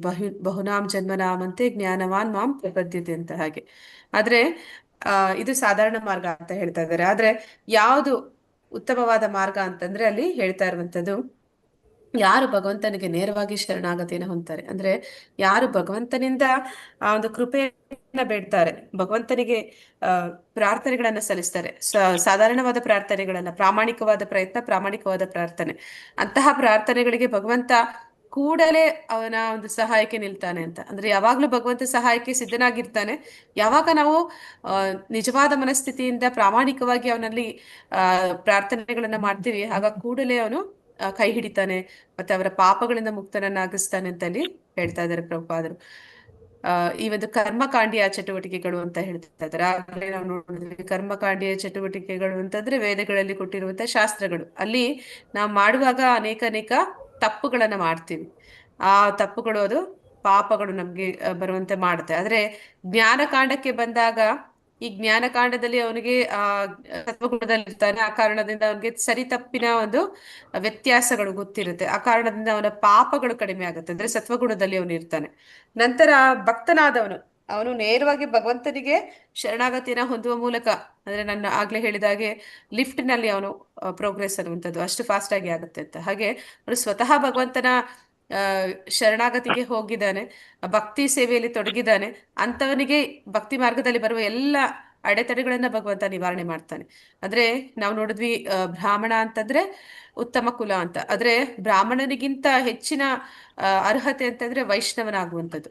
ಯಾರು ಭಗವಂತನಿಗೆ ಶರಣಾಗತಿಯನ್ನು ಹೊಂದುತ್ತಾರೆ ಅಂತವರು ವೈಷ್ಣವರಾಗ್ತಾರೆ. ವೈಷ್ಣವರು ಅಂತಂದ್ರೆ ಬ್ರಾಹ್ಮಣನಿಗಿಂತ ಹೆಚ್ಚಿನ ಅರ್ಹತೆಗಳನ್ನ ಅವರು ಪಡ್ಕೊಳ್ತಾರೆ. ಅಂತವ್ರನ್ನ ಏನಂತ ಹೇಳ್ತಾ ಇದಾರೆ ಅಂದ್ರೆ, ಇಲ್ಲಿ ಭಗವಂತ ಅವನೆಷ್ಟು ಸರ್ವಶಕ್ತ ಅಂತಂದ್ರೆ, ಶ್ವಪಾಚ ಅಂತಂದ್ರೆ ಈ ಒಂದು ನಾಯಿ ಅಂದ್ರೆ ಇದು ಕೀಳು ಜನ್ಮ ಅಂತ ಹೇಳ್ತಾರೆ. ಆ ನಾಯಿಯನ್ನ ಕೊಂದು ತಿನ್ನುವಂತವನು, ಅದರ ಮಾಂಸ ತಿನ್ನುವಂತವನು ಅಂತ್ಯಜ, ಅವನು ಅದಕ್ಕಿಂತ ಕೀಳು ಜನ್ಮ ಅಂತ ಹೇಳ್ತಾರೆ. ಅಂತಹ ಕೀಳು ಜನ್ಮದಲ್ಲಿ ಹುಟ್ಟಿದಂತ ವ್ಯಕ್ತಿಯನ್ನು ಕೂಡ ಭಗವಂತನ ಒಂದು ಅವ್ಯಾಜ್ಯ ಕರುಣೆಯಿಂದ ಅವನು ಬ್ರಾಹ್ಮಣನಿಂದ ವೈಷ್ಣವನನ್ನಾಗಿ ಮಾಡುವ ಒಂದು ಆ ಒಂದು ಶಕ್ತಿ ಭಗವಂತನಿಗೆ ಇದೆ ಅನ್ನುವಂಥದ್ದು. ಭಗವಂತ ಅವನು ಇಚ್ಛಿಸಿದ್ರೆ, ಅವನು ಕರುಣೆ ಮಾಡಿದ್ರೆ, ಅವನ ಅವ್ಯಾಜ್ಯ ಕರುಣೆಯಿಂದ ಎಂತಹ ಕೀಳು ಜನ್ಮ ಪಡೆದಂತ ವ್ಯಕ್ತಿ ಕೂಡ ಅವನು ಬ್ರಾಹ್ಮಣನಿಗಿಂತ ಹೆಚ್ಚಿನ ಅರ್ಹತೆಗಳನ್ನ ಪಡ್ಕೊಳ್ತಾನೆ, ಯಜ್ಞ ಯಾಗಾದಿಗಳನ್ನ ಮಾಡುವ ಸದ್ಬ್ರಾಹ್ಮಣರಿಗಿಂತ ಹೆಚ್ಚಿನ ಅರ್ಹತೆಗಳನ್ನ ಪಡ್ಕೊಳ್ತಾನೆ ಅಂತ ಹೇಳಿ ಹೇಳ್ತಾ ಇದ್ದಾರೆ. ಆದ್ರೆ ಅದೇ ಭಗವಂತ ಅವನು ಇಚ್ಛಿಸಿದ್ರೆ ಎಂತಹ ಬ್ರಾಹ್ಮಣ ಅಂತ ಅನಿಸ್ಕೊಳ್ಳುವಂತನು ಕೂಡ ಅವನು ಕೀಳು ಜನ್ಮಕ್ಕೆ ಬಿದ್ದು ಬಿಡ್ತಾನೆ ಅಂತ. ಅಂದ್ರೆ ಭಗವಂತ ಇಲ್ಲಿ ಯಾರನ್ನು ಕೀಳು ಜನ್ಮಕ್ಕೆ ತಳ್ಳೋದಿಲ್ಲ. ಅಂದ್ರೆ ಅವನ ಮಾಯಾಶಕ್ತಿ ಏನಿದೆ, ಆ ಶಕ್ತಿ ಅದರ ಒಂದು ಏನಂತ ಹೇಳ್ತಾರೆ, ಮಾಯಾವಶ ಆದ ಅಂತಂದ್ರೆ, ಆ ಮಾಯ ಮೋಹಕ್ಕೆ ಸಿಲುಕಿದ ಅಂತಂದ್ರೆ ಎಂತಹ ಬ್ರಾಹ್ಮಣ ನಾವು ನೋಡ್ತೀವಿ, ಅಜಾಮಿಳ ಹೇಗೆ ಅವನು ಪತನ ಹೊಂದುತ್ತಾನೆ ಅನ್ನುವಂಥದ್ದು. ಅದೇ ರೀತಿ ಇಲ್ಲಿ ನಾವು ನೋಡ್ತೀವಿ, ಚೈತನ್ಯ ಮಹಾಪ್ರಭುಗಳ ಒಂದು ಕಥೆಯಲ್ಲಿ ಬರುವಂಥದ್ದು, ಹರಿದಾಸ್ ಠಾಕೂರರು, ಅಂದ್ರೆ ಅವರು ಮುಸ್ಲಿಂ ಕುಟುಂಬದಲ್ಲಿ ಹುಟ್ಟಿರ್ತಾರೆ. ಅಂತಹ ಒಂದು ಅಂದ್ರೆ ಹಸುವಿನ ಮಾಂಸ ತಿನ್ನುವಂತಹ ಫ್ಯಾಮಿಲಿ, ಅಂತಹ ಕುಟುಂಬದಲ್ಲಿ ಹುಟ್ಟಿದವರು ಕೂಡ ಭಗವಂತನ ನಾಮಸ್ಮರಣೆ ಮಾಡುವಂತವರು, ಭಗವಂತನಿಗೆ ಶರಣಾಗತಿಯನ್ನು ಹೊಂದಿದಂತವರನ್ನ ಭಗವಂತ ಹೇಗೆ ಅವರನ್ನ ವೈಷ್ಣವರನ್ನಾಗಿ ಮಾಡ್ತಾನೆ ಅಂತ ನಾವು ನೋಡ್ತೀವಿ. ಪ್ರಭುಪಾದರು ಹಾಗೆ ಪಾಶ್ಚಾತ್ಯ ದೇಶಗಳಿಗೆ ಹೋದಾಗ ಅಲ್ಲಿದ್ದಂಥವ್ರು ಎಲ್ಲರೂ ಕೂಡ ಇಂತಹದೇ ಒಂದು ಜೀವನ ಕ್ರಮವನ್ನ ಹೊಂದಿದಂಥವ್ರು. ಅಂದ್ರೆ ಯಾವುದೇ ನಿಯಂತ್ರಕ ತತ್ವಗಳು ಇಲ್ಲ ಅಲ್ಲಿ, ಎಲ್ಲರೂ ಕೂಡ ವಿಕರ್ಮಿಗಳೇ. ಅಂತಹ ಅಪ್ಪಟ ವಿಕರ್ಮಿಗಳನ್ನ ಅವ್ರು ಹೇಗೆ ವೈಷ್ಣವರನ್ನಾಗಿ ಮಾಡಿದ್ರು ಅಂತ. ಹಾಗೆ ಭಗವಂತನ ಭಕ್ತರಿಗೆ ಅಷ್ಟು ಶಕ್ತಿ ಇರುವಾಗ ಭಗವಂತನಿಗೆ ಅದಕ್ಕಿಂತ ಹೆಚ್ಚಿನ ಶಕ್ತಿಯೇ ಇರುತ್ತೆ. ಆ ಭಗವಂತ ಅವನಿಗೆ ಯಾರು ಶರಣಾಗತಿಯನ್ನು ಹೊಂದ್ತಾರೆ, ಭಕ್ತಿ ಸೇವೆ ಮಾಡ್ತಾರೆ, ಅಂತವರನ್ನ ಅವನು ಕೂಡಲೇ ಅಂದ್ರೆ ತುಂಬಾ ವೇಗವಾಗಿ ಅವರನ್ನ ಹೇಗೆ ಆತ್ಮ ಸಾಕ್ಷಾತ್ಕಾರದ ಮಾರ್ಗದಲ್ಲಿ ಅಂದ್ರೆ ಪರಿಪೂರ್ಣತೆನ ಹೊಂದುವುದಕ್ಕೆ ಸಹಾಯ ಮಾಡ್ತಾನೆ ಅನ್ನೋದನ್ನ ಇಲ್ಲಿ ಹೇಳ್ತಾ ಇದ್ದಾರೆ. ಕ್ರಮವಾಗಿ ಮಾಡುವಂತ ಮಾರ್ಗಕ್ಕಿಂತ ಭಗವಂತರಿಗೆ ಶರಣಾಗತಿಯನ್ನು ಹೊಂದುವಂತದ್ದು ಎಲ್ಲದಕ್ಕಿಂತ ಉತ್ತಮವಾದ ಮಾರ್ಗ ಅಂತ ಇಲ್ಲಿ ಪ್ರಭುಪಾದರು ನಮ್ಗೆ ತಿಳಿಸ್ತಾ ಇದ್ದಾರೆ. ಹರೇ ಕೃಷ್ಣ. ಹರೇ ಕೃಷ್ಣ ಮಾತಾಜಿ. ಹಾ ಪ್ರಭು. ಸರ್ವಶಕ್ತನಾದ ಭಗವಂತನು ಎಲ್ಲರ ಹೃದಯದೊಳಗೂ ನೆಲೆಸಿರುವುದರಿಂದ ಅವನು ತನ್ನ ನಿಜವಾದ ಭಕ್ತರಿಗೆ ಸನ್ಮಾರ್ಗದಲ್ಲಿ ನಡೆಯುವ ಬಗ್ಗೆ ನಿರ್ದೇಶನಗಳನ್ನು ಕೊಡಬಲ್ಲನು. ಅಂತ ನಿರ್ದೇಶನಗಳನ್ನು ವಿಶೇಷವಾಗಿ ಭಕ್ತರಿಗೆ ಅವರು ಬೇರೆ ಏದನ್ನು ಬಯಸಿದರೂ ಕೊಡಲಾಗುವುದು. ಇತರರ ಬಗ್ಗೆ ಹೇಳುವುದಾದರೆ ಭಗವಂತನು ಕರ್ತೃವಿನ ಜವಾಬ್ದಾರಿಯ ಮೇಲೆ ಅವನಿಗೆ ತನ್ನ ಅನುಮತಿ ನೀಡುತ್ತಾನೆ. ಆದರೆ ಭಕ್ತನಿಗಾದರೂ ಅವನು ತಪ್ಪಾಗಿ ನಡೆದುಕೊಳ್ಳದಂತೆ ಭಗವಂತನು ನಿರ್ದೇಶನಗಳನ್ನು ಕೊಡುತ್ತಾನೆ. ಶ್ರೀಮದ್ ಭಾಗವತದಲ್ಲಿ ಹೀಗೆ ಹೇಳಿದೆ: ಸ್ವಪಾದ ಮೂಲಂ ಭಜತಃ ಪ್ರಿಯಸ್ಯ ತ್ಯಕ್ತ್ಯಾನ್ಯ ಭಾವಸ್ಯ ಹರಿಹಿ ಪರೇಶಃ ವಿಕರ್ಮ ಯಶೋತ್ಪತೀತಂ ಕಥಂಚಿತ್ ಧುನೋತಿ ಸರ್ವಂ ಹೃದಯ ಸನ್ನಿವಿಷ್ಟಃ. ಸ್ಕ್ರಾಲ್ ಮಾಡಿ ಮಾತಾಜಿ. ಭಗವಂತನು ತನ್ನ ಭಕ್ತರ ಬಗ್ಗೆ ಎಷ್ಟು ಕರುಣೆ ತೋರುವನೆಂದರೆ, ಭಕ್ತನು ಕೆಲವು ವೇಳೆ ವಿಕರ್ಮಕ್ಕೆ, ವೈದಿಕ ವಿಧಿಗಳಿಗೆ ವಿರುದ್ಧವಾದ ಕರ್ಮಗಳಿಗೆ ಸಿಕ್ಕಿಹಾಕಿಕೊಂಡರೂ ಭಗವಂತನು ಕೂಡಲೇ ಆ ಭಕ್ತನ ಹೃದಯದೊಳಗಿನ ದೋಷಗಳನ್ನು, ಕಲ್ಮಶಗಳನ್ನು ಸರಿಪಡಿಸುತ್ತಾನೆ. ಭಕ್ತರು ಭಗವಂತನಿಗೆ ತುಂಬಾ ಪ್ರಿಯರಾದ್ದರಿಂದ ಅವನು ಅವರ ಬಗ್ಗೆ ಹೀಗೆ ನಡೆದುಕೊಳ್ಳುತ್ತಾನೆ. ಧನ್ಯವಾದಗಳು. ಧನ್ಯವಾದಗಳು. ಇಲ್ಲಿ ಭಗವಂತನ ಒಂದು ಮಹಿಮೆಗಳನ್ನ ತಿಳಿಸ್ತಾ ಇದ್ದಾರೆ. ಯಾರು ಭಗವಂತನಿಗೆ ಶರಣಾಗತಿಯನ್ನ ಹೊಂದ್ತಾರೆ, ಭಗವಂತ ಹೇಗೆ ಅವರ ಹೃದಯದಲ್ಲಿ ಚೈತ್ಯ ಗುರುವಾಗಿ ಕೂತಿದ್ದಾನೆ, ಅವನು ಅವರಿಗೆ ಮಾರ್ಗದರ್ಶನ ಮಾಡ್ತಾನೆ ಅಂತ ಅಲ್ಲಿ ಹೇಳ್ತಾ ಇದ್ರೆ. ಯಾರು ಅಭಕ್ತರಿರ್ತಾರೆ ಅವರು ಕೂಡ ಭಗವಂತನ ಹತ್ರ ಹೋಗಿ ಬೇಡಿಕೆಗಳನ್ನ ಇಟ್ಕೋಬಹುದು. ಆದ್ರೆ ಅವರ ಅಂತಹ ಬೇಡಿಕೆಗಳನ್ನ ಕೇಳಿದಾಗ ಭಗವಂತ ಅವನ ಯೋಗ್ಯತೆಯನ್ನ ನೋಡಿ ಅವನಿಗೆ ಯೋಗ್ಯತೆಗೆ ತಕ್ಕಂತಹ ಒಂದು ವರಗಳನ್ನ ಕೊಡ್ತಾನೆ. ಆದ್ರೆ ಭಕ್ತನಿಗೆ ಆ ರೀತಿ ಅಲ್ಲ. ಭಕ್ತ ತಪ್ಪಾಗಿಯೇ ಕೇಳ್ಕೊಂಡ್ರು ಕೂಡ ಈಗ ಭಕ್ತನಿಗೂ ಅಭಕ್ತನಿಗೂ ಏನ್ ವ್ಯತ್ಯಾಸ? ಯಾರನ್ನ ಭಕ್ತರು ಅಂತಾರೆ, ಯಾರನ್ನ ಅಭಕ್ತರು ಅಂತಾರೆ? ದೇವರ ಬಗ್ಗೆ ನಂಬಿಕೆ ಇಟ್ಟು ದೇವರನ್ನು ಧ್ಯಾನ ಮಾಡೋದು ಭಕ್ತ ಅಂತ ಹೇಳ್ತಾರೆ ಮಾತಾಜಿ. ಅಂದ್ರೆ ಸದಾ ಭಗವಂತನ ಸ್ಮರಣೆ ಮಾಡುವಂತವ್ರು, ಅಂದ್ರೆ ಭಗವಂತನ ಶ್ರವಣ ಕೀರ್ತನ ಸ್ಮರಣದಲ್ಲಿ ತೊಡಗಿರುವಂತವನನ್ನ ಭಕ್ತ ಅಂತ ಹೇಳ್ತಾರೆ. ಅಭಕ್ತ ಅಂತಂದ್ರೆ ಅವನು ಸ್ಮರಣ, ಆದ್ರೆ ಅವನು ಕೀರ್ತನ ಶ್ರವಣ ಇದೆಲ್ಲ ಮಾಡೋದಿಲ್ಲ. ಆದ್ರೆ ಭಗವಂತನ ಮೇಲೆ ಅಂದ್ರೆ ಪ್ರಥಮ ಹಂತದಲ್ಲಿ ಬರುವಂತಹ ಭಕ್ತರು ಸುಕೃತಿಗಳು ಅಂತ ಹೇಳ್ತಾರೆ ಭಗವದ್ಗೀತೆಯಲ್ಲಿ. 4 ಜನ ಸುಕೃತಿಗಳು: ಆರ್ತೋ, ಅರ್ಥಾರ್ಥಿ, ಜಿಜ್ಞಾಸು, ಜ್ಞಾನಿ ಅಂತ. ಆ ಹಂತದಲ್ಲಿ ಇರುವಂತವ್ರು ಕೂಡ ಭಗವಂತನ ಹತ್ರ ಹೋಗ್ತಾರೆ. ಆದ್ರೆ ಅವ್ರು ಕೇಳಿದನ ಭಗವಂತ ಅವರ ಯೋಗ್ಯತಾನುಸಾರ ಕೊಡ್ತಾನೆ.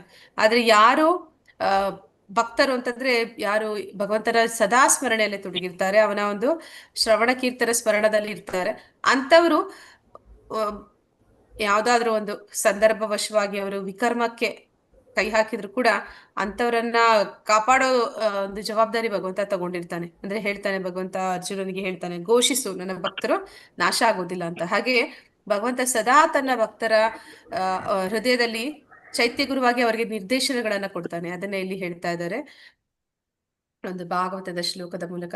ಸ್ವಪಾದ ಮೂಲಂ ಭಜತಃ ಪ್ರಿಯಸ್ಯ, ಅಂದ್ರೆ ಯಾರು ಭಗವಂತನನ್ನ ಅವನ ಪಾದಕವರಗಳನ್ನ ಪ್ರೀತಿಯಿಂದ ಸದಾ ಭಜಿಸ್ತಾರೆ. ತ್ಯಕ್ತ್ಯಾನ್ಯ ಭಾವಸ್ಯ ಹರಿಪರೇಶ, ಅಂದ್ರೆ ತ್ಯಕ್ತಾನ್ಯ ಅನ್ಯ ಭಾವಸ್ಯ ಅಂದ್ರೆ ಬೇರೆ ಯಾವುದೇ ಒಂದು ವಿಚಾರಗಳನ್ನ ಹೃದಯದಲ್ಲಿ ಇಟ್ಕೊಂಡಿರ ಸದಾ ಭಗವಂತನ ಪಾದಕಮಲಗಳನ್ನ ಭಜಿಸ್ತಾರೆ. ಅಂತವರ ಬದುಕಿನಲ್ಲಿ ವಿಕರ್ಮ ಅಂತಂದ್ರೆ ಯಾವ್ದೆಲ್ಲ ಪಾಪಕರ್ಮಗಳನ್ನ ಅವ್ರು ತಿಳಿದಿರನೋ ಮಾಡ್ತಾರೆ, ಅಂತದನ್ನ ಭಗವಂತ ಅವರ ಹೃದಯದಿಂದ ತೆಗ್ದಾಕ್ತಾನೆ. ಅಂದ್ರೆ ಅವರನ್ನ ಹೃದಯದಲ್ಲಿ ಪರಮಾತ್ಮನಾಗಿ ಅವನು ಅವ್ರಿಗೆ ಮಾರ್ಗದರ್ಶನ ಮಾಡಿ ಅವರನ್ನ ಒಂದು ತಪ್ಪು ಮಾರ್ಗದಿಂದ ಅವರನ್ನ ಪತನ ಹೊಂದೋದನ್ನ ತಡಿತಾನೆ ಅನ್ನೋದನ್ನ ಇಲ್ಲಿ ಹೇಳ್ತಾ ಇದ್ದಾರೆ. ಭಗವಂತನು ತನ್ನ ಭಕ್ತರ ಬಗ್ಗೆ ಎಷ್ಟು ಕರುಣೆ ತೋರುತ್ತಾನೆ ಅಂದ್ರೆ, ಕೆಲವು ವೇಳೆ ವಿಕರ್ಮಕ್ಕೆ, ವೈದಿಕ ವಿಧಿಗಳಿಗೆ ವಿರುದ್ಧವಾದ ಕರ್ಮಗಳಿಗೆ ಸಿಕ್ಕಿಕೊಂಡಾಗ್ಲೂ ಕೂಡ ಭಗವಂತ ಕೂಡಲೇ ಭಕ್ತರ ಹೃದಯದೊಳಗಿನ ದೋಷಗಳನ್ನು, ಕಲ್ಮಶಗಳನ್ನು ಸರಿಪಡಿಸ್ತಾನೆ ಅಂತ. ಅಂದ್ರೆ ನಮ್ಮಲ್ಲಿ ಅಷ್ಟು ಏನಂತ ಹೇಳ್ತಾರೆ, ಅರ್ಹತೆ ಸಾಮರ್ಥ್ಯ ಇಲ್ಲ. ಅಂದ್ರೆ ನಾವು ಈ ಭಗವಂತನ ಒಂದು ಆಧ್ಯಾತ್ಮಿಕ ಮಾರ್ಗದಲ್ಲಿ ಮುಂದುವರಿಬೇಕು ಅಂತಂದ್ರು ನಾವೆಲ್ಲ ಮಾಡಕ್ಕಾಗತ್ತೆ, ನಮ್ಗೆ ನಾವು ಪರಿಪೂರ್ಣತೆನ ಸಾಧಿಸಕ್ಕಾಗತ್ತೆ ಅಂತ ಹೇಳಕ್ಕಾಗೋದಿಲ್ಲ. ಅಂದ್ರೆ ಅದನ್ನ ಕ್ರಮೇಣ ಮಾಡ್ಬೋದು. ಆದ್ರೆ ಹಾಗೆ ಮಾಡುವಾಗ್ಲೂ ಕೂಡ ಅನೇಕ ಅಡ್ಡಿ ಆತಂಕಗಳು, ಅಂದ್ರೆ ಈ ಅಡ್ಡಿ ಆತಂಕಗಳು ಎಲ್ಲಿಂದ ಬರುತ್ತೆ ಹರಿಕೃಷ್ಣ, ಯಾಕೆ ಬರುತ್ತೆ? ಅಡ್ಡಿ ಆತಂಕಗಳು ಈ ಕೆಲವರು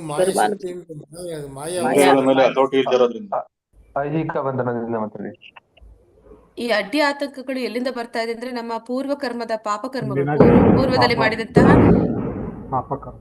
ನಾವು ಮಾಡಿರುವಂತಹ ಪಾಪಕರ್ಮಗಳು ಅದು ನಮ್ಮ ಜೀವನದಲ್ಲಿ ಈ ಭಕ್ತಿ ಮಾರ್ಗದಲ್ಲಿ ಅಡ್ಡಿ ಆತಂಕಗಳ ರೀತಿಯಲ್ಲಿ ಇದು ಬರ್ತಾ ಇರುತ್ತೆ ಅಂತ ಹೇಳ್ತಾರೆ. ಆ ಅಡ್ಡಿ ಆತಂಕಗಳನ್ನ ನಾವು ನಿವಾರಿಸ್ಕೊಳ್ಬೇಕು ಅಂತಂದ್ರೆ ಅದನ್ನ ನಮ್ಮಿಂದ ಸಾಧ್ಯ ಅಂತ ನಾವು ಹೇಳೋದಕ್ಕಿಂತ ಭಗವಂತನಿಂದ ಮಾತ್ರ ಅದು ಹೆಚ್ಚು ಸಾಧ್ಯ ಅಂತ ಹೇಳ್ಬೋದು. ಯಾರು ಭಗವಂತನಿಗೆ ಶರಣಾಗತಿಯನ್ನ ಹೊಂದುತ್ತಾರೆ ಯಾರು ಭಗವಂತನಲ್ಲಿ ಪ್ರಾರ್ಥನೆ ಮಾಡ್ತಾರೆ, ಪರಮಾತ್ಮ ನನಗೆ ಅಷ್ಟು ಶಕ್ತಿ ಇಲ್ಲ, ನನಗೆ ಅಷ್ಟೊಂದು ಸಾಮರ್ಥ್ಯ ಇಲ್ಲ, ನಿನ್ನ ಒಂದು ಆ ಸಹಾಯ ಇಲ್ಲದೆ ನಾನು ಇದನ್ನ ದಾಟೋದಕ್ಕೆ ಸಾಧ್ಯ ಇಲ್ಲ ಅಂತ ಯಾರು ಭಗವಂತನಿಗೆ ಶರಣಾಗತಿ ಭಾವದಿಂದ ಅವನ ಒಂದು ಪ್ರಾರ್ಥನೆ ಮಾಡ್ತಾರೆ, ಅಂತವ್ರಿಗೆ ಭಗವಂತ ಕೂಡಲೇ ಸಹಾಯ ಮಾಡ್ತಾನೆ.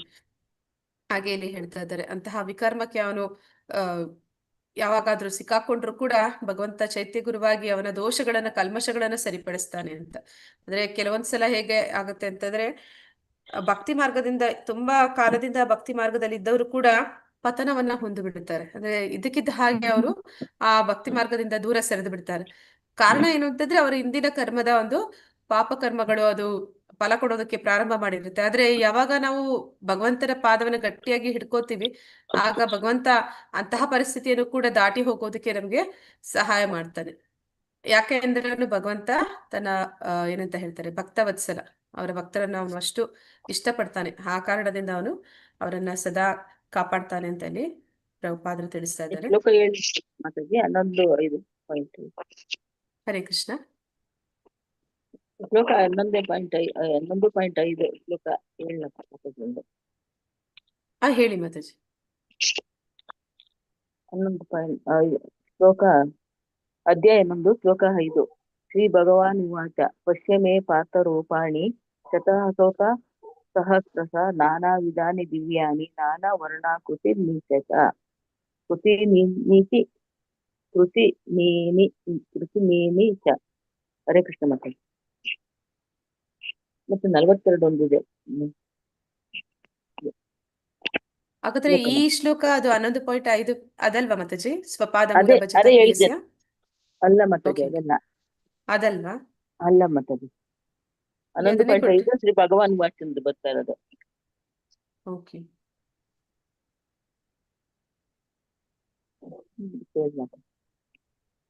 ಇಲ್ಲಿವರೆಗೂ ಯಾರು ಓದಿಲ್ಲ, ಅವ್ರು ಓದಿ ದಯವಿಟ್ಟು.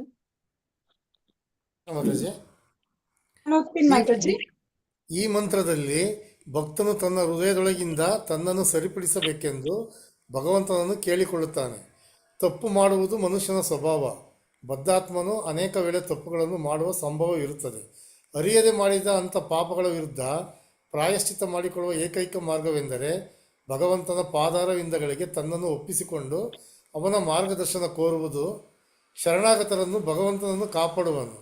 ಹೀಗೆ ಸುಮ್ಮನೆ ಭಗವಂತನಿಗೆ ಶರಣಾಗಿ ಅವನ ನಿರ್ದೇಶನದಂತೆ ನಡೆಯುವುದರಿಂದ ಎಲ್ಲ ಸಮಸ್ಯೆಗಳು ಪರಿಹಾರವಾಗುತ್ತವೆ. ಅಂತಹ ನಿರ್ದೇಶನಗಳನ್ನು ಪ್ರಾಮಾಣಿಕ ಭಕ್ತನಿಗೆ 2 ಬಗೆಯಲ್ಲಿ ಕೊಡಲಾಗುವುದು. ಒಂದು ಬಗೆಯೆಂದರೆ ಸಾಧು ಸಂತರು, ವೇದಶಾಸ್ತ್ರಗಳು ಮತ್ತು ಗುರುಗಳ ಮೂಲಕ. ಇನ್ನೊಂದು ಬಗೆಯೆಂದರೆ ಪ್ರತಿಯೊಬ್ಬರೂ ಹೃದಯದೊಳಗೂ ಇರುವ ಭಗವಂತನೇ ಸ್ವತಃ ನೀಡುವುದು.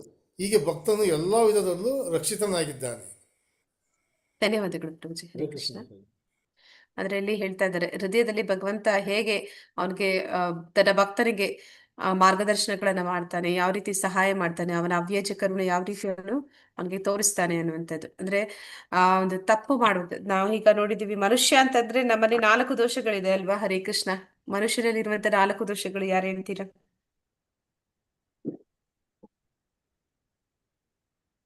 ಮನುಷ್ಯ ಅಂದ್ರೆ 4 ದೋಷಗಳು ಅವನಲ್ಲಿ ಇರುತ್ತೆ. ಅಪರಿಪೂರ್ಣ ಇದು ಇಂದ್ರಿಯಗಳು ಮಾತಾಜಿ. ಹಾ ಮಾತಾಜಿ. ಕಾಮ, ಕ್ರೋಧ, ಮದ, ಅದ ಕಾಮ, ಮಾತಾಜಿ. ಕ್ರೋಧ, ಮದ, ಮತ್ಸರ. ಅದಲ್ಲ ಪ್ರಭುಜಿ. ಸುಮೋಸ ಮಾಡುವುದು, ಕಳ್ಳತನ ಮಾಡುವುದು. ನಮ್ಮ ಇಂದ್ರಿಯಗಳು ಅಪರಿಪೂರ್ಣ ಮಾತಾಜಿ. ಅವು ಮೋಸ ಹೋಗ್ತಾನೆ ಇರುತ್ತೆ. ಯಾವುದು ಪ್ರತ್ಯಕ್ಷವಾಗಿ ಯಾವ್ದು. ಓಕೆ, ಆ 4 ದೋಷಗಳು ಯಾವ್ದು ಅಂತಂದ್ರೆ ತಪ್ಪು ಮಾಡುವಂಥದ್ದು. ಎಲ್ಲಾ ಮನುಷ್ಯರು ತಪ್ಪು ಮಾಡ್ತಾರೆ. ಮೋಸ ಮಾಡುವುದು. ಎಲ್ಲಾ ಮನುಷ್ಯರು ಒಳಗಾಗುವುದು, ಮೋಸ ಮಾಡುವುದು ಮಾತಾಜಿ. ಹಾ ಮಾತಾಜಿ. ಎಲ್ಲಾ ಮನುಷ್ಯರು ತಪ್ಪನ್ನ ಮಾಡ್ತಾರೆ. ಮತ್ತೆ ಎಲ್ಲಾ ಮನುಷ್ಯರು ಏನ್ ಮಾಡ್ತಾರೆ, ತಪ್ಪು ಮಾಡ್ತಾರೆ. ಮತ್ತೆ ಅವರ ಒಂದು ಇಂದ್ರಿಯಗಳು ಅಪರಿಪೂರ್ಣ ಆಗಿರುತ್ತೆ. ಮತ್ತೆ ಅವರು ಏನಂತ ಹೇಳ್ತಾರೆ, ಮೋಸನು ಮಾಡ್ತಾರೆ. ಅಂದ್ರೆ ತಪ್ಪು ಮಾಡ್ತಾ ಇದ್ದಾರೆ, ಅವ್ರಿಗೆ ಗೊತ್ತಿದೆ ತಪ್ಪು ಮಾಡಿದ್ದಾರೆ, ಅವರಿಂದ ಆಗಿದೆ ಅಂತ, ಆದ್ರೆ ಅವರು ಇಲ್ಲ ಅಂತ ವಾದಿಸ್ತಾರೆ. ಹಾಗೆ ಮೋಸ ಮಾಡುವಂಥದ್ದು, ತಪ್ಪು ಮಾಡುವಂಥದ್ದು, ಇಂದ್ರಿಯಗಳು ಅಪರಿಪೂರ್ಣ. ಮತ್ತೆ ಇನ್ನೂ ಒಂದಿದೆ, 4ನೇದು ಯಾವ್ದದು?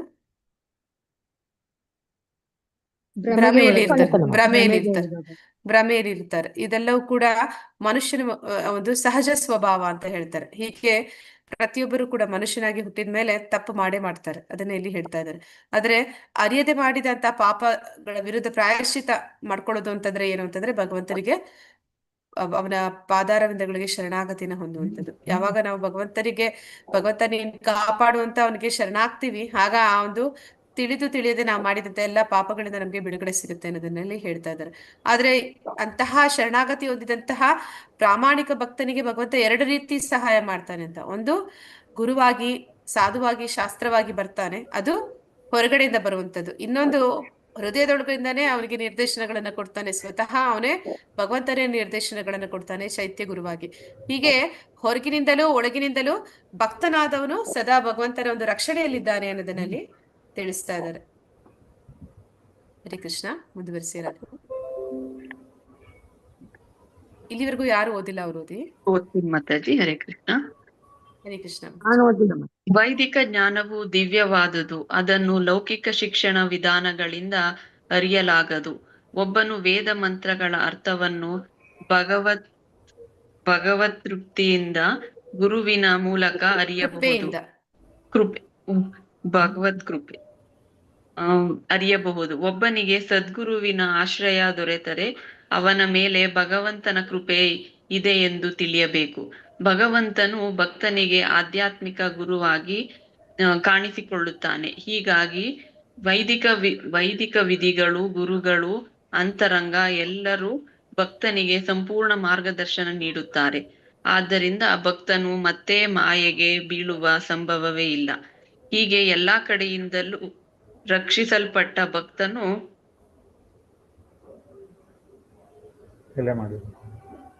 ಪರಿಪೂರ್ಣತೆಯ ಅಂತಿಮ ಹಂತವನ್ನು ತಲುಪುವುದರಲ್ಲಿ ಸಂಶಯವೇ ಇಲ್ಲ.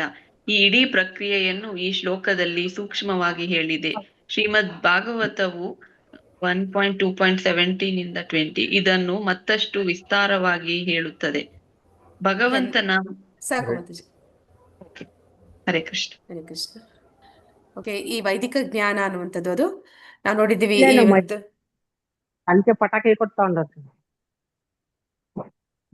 ಇಲ್ಲಿ ನಾವು ನೋಡಿದ್ದೀವಿ ಈಶೋಪನಿಷತ್ತಿನಲ್ಲಿ ಯಾವುದು ವಿದ್ಯೆ, ಯಾವುದು ಅವಿದ್ಯೆ ಅನ್ನುವಂಥದ್ದು. ಯಾವುದು ವಿದ್ಯೆ? ಹರೇ ಕೃಷ್ಣ. ಯಾವುದು ನಿಜವಾದ ವಿದ್ಯೆ? ಆಧ್ಯಾತ್ಮಿಕ ಭಗವಂತನ ಬಗ್ಗೆ ತಿಳ್ಕೊಂಡಿರೋದು, ಆಧ್ಯಾತ್ಮ ಬಗ್ಗೆ ಇರೋದು ವಿದ್ಯೆ. ಯಾವುದು ಅವಿದ್ಯೆ?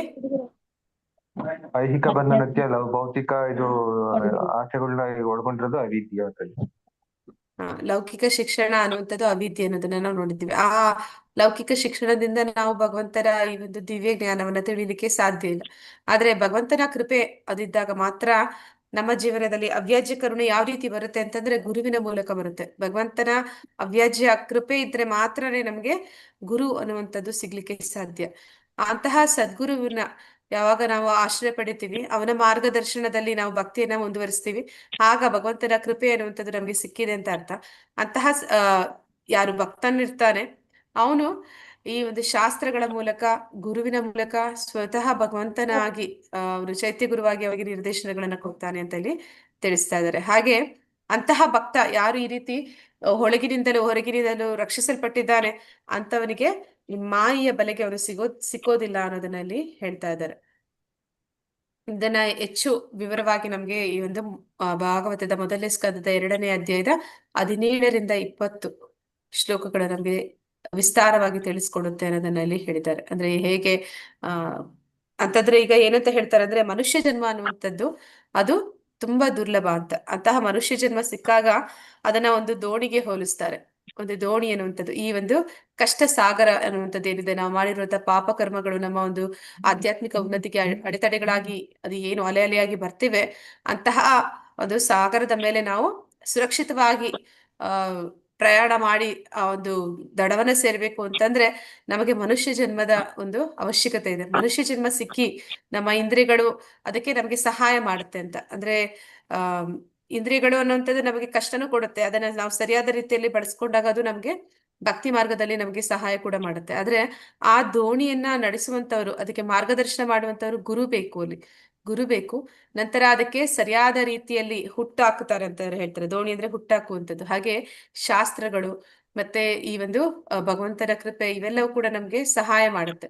ಯಾರು ಅಂತಹ ಒಂದು ದೋಣಿಯಲ್ಲಿ ಪ್ರಯಾಣ ಮಾಡ್ತಾರೆ ಅಂತವ್ರು ಪರಿಪೂರ್ಣತೆಯನ್ನು ಸಾಧಿಸೋದಕ್ಕೆ ಸಾಧ್ಯ ಇದೆ. ಅಂದ್ರೆ ಈಗ ಏನಂತಂದ್ರೆ ಈ ಒಂದು ಸಾಗರದ ಮೇಲೆ ಪ್ರಯಾಣ ಮಾಡುವಾಗ ಅನೇಕ ಅಡ್ಡಿ ಆತಂಕಗಳು ಕೂಡ ಬರುತ್ತೆ. ಅಂದ್ರೆ ಅಲೆಗಳು, ದೊಡ್ಡ ದೊಡ್ಡ ಅಲೆಗಳು ಕೂಡ ಬರುತ್ತೆ. ಮತ್ತೆ ಅಲ್ಲಿ ಏನಂತ ಹೇಳ್ತಾರೆ, ಈ ಒಂದು ಸುಂಟರ ಗಾಳಿ ಆ ರೀತಿ ಎಲ್ಲ ಬರುತ್ತೆ.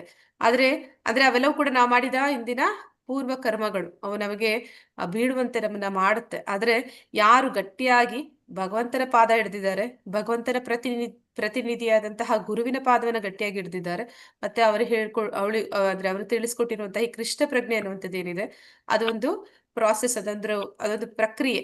ಅದರಲ್ಲಿ ಯಾರು ವಿಶ್ವಾಸವನ್ನ ಇಟ್ಟು ಅದನ್ನ ಆ ಪ್ರಾಮಾಣಿಕವಾಗಿ ಗಂಭೀರವಾಗಿ ತಗೊಂಡು ಅದನ್ನ ಆ ಅಂದ್ರೆ ಅನುಷ್ಠಾನ ಮಾಡ್ತಾರೆ, ಅಂತವರು ಅಂತಹ ಒಂದು ಅಲೆಗಳನ್ನ ದಾಟಿ, ಅಂತಹ ಒಂದು ಸುಂಟರ ಗಾಳಿಗಳನ್ನ ದಾಟಿ ದಡವನ್ನ ಸೇರೋದಕ್ಕೆ ಸಾಧ್ಯ ಇದೆ ಅಂತ. ಆದ್ರೆ ಅಂತಹ ಒಂದು ಅಂದ್ರೆ ನಾವು ನೋಡ್ತೀವಿ, ಸಮುದ್ರದ ಮೇಲೆ ಇರೋ ಎಲ್ಲ ದೋಣಿಗಳು ಕೂಡ ಯಾವುದೇ ಅಡ್ಡಿ ಆತಂಕ ಇಲ್ದಿರ ಅದು ದಡ ಸೇರುತ್ತೆ ಅಂತ ಹೇಳಕ್ಕಾಗಲ್ಲ. ಅಲ್ಲಿ ಕೆಲವೊಂದು ಸಲ ಏನಾಗುತ್ತೆ, ಕೆಲವೊಂದು ಸಲ ಆ ದೋಣಿಗಳು ಮುಳುಗುವ ಸಂಭವ ಕೂಡ ಇರುತ್ತೆ. ಅದಕ್ಕೆ ಹೇಳ್ತಾರೆ, ಯಾವಾಗ ಮುಳುಗುತ್ತೆ ಅಂತಂದ್ರೆ, ಕೆಲವೊಂದ್ ಸಲ ನಾವೇನ್ ಮಾಡ್ತೀವಿ, ಮಾಯೆಯ ಬಲೆಗೆ ಬಿದ್ದು ಇದಕ್ಕಿದ್ದ ಹಾಗೆ ಕೃಷ್ಣ ಪ್ರಜ್ಞೆನ ಬಿಟ್ಟು ಹೊರಟೋಗ್ತಾರೆ. ನನ್ಗೆ ಬೇಡ ಈ ಭಕ್ತಿ ಮಾರ್ಗ ಅಂತ ಹೇಳಿ ಹೊರಟಾಗ್ಲೂ ಕೂಡ ನಾವು ಮುಳುಗಿದ ಹಾಗೆ, ಅಂದ್ರೆ ಸ್ವತಃ ಅವನೇ ಆ ಸಮುದ್ರಕ್ಕೆ ಜಿಗಿದು ಆ ಒಂದು ಸಾಗರದಲ್ಲಿ ಬಿದ್ದ ಹಾಗೆ.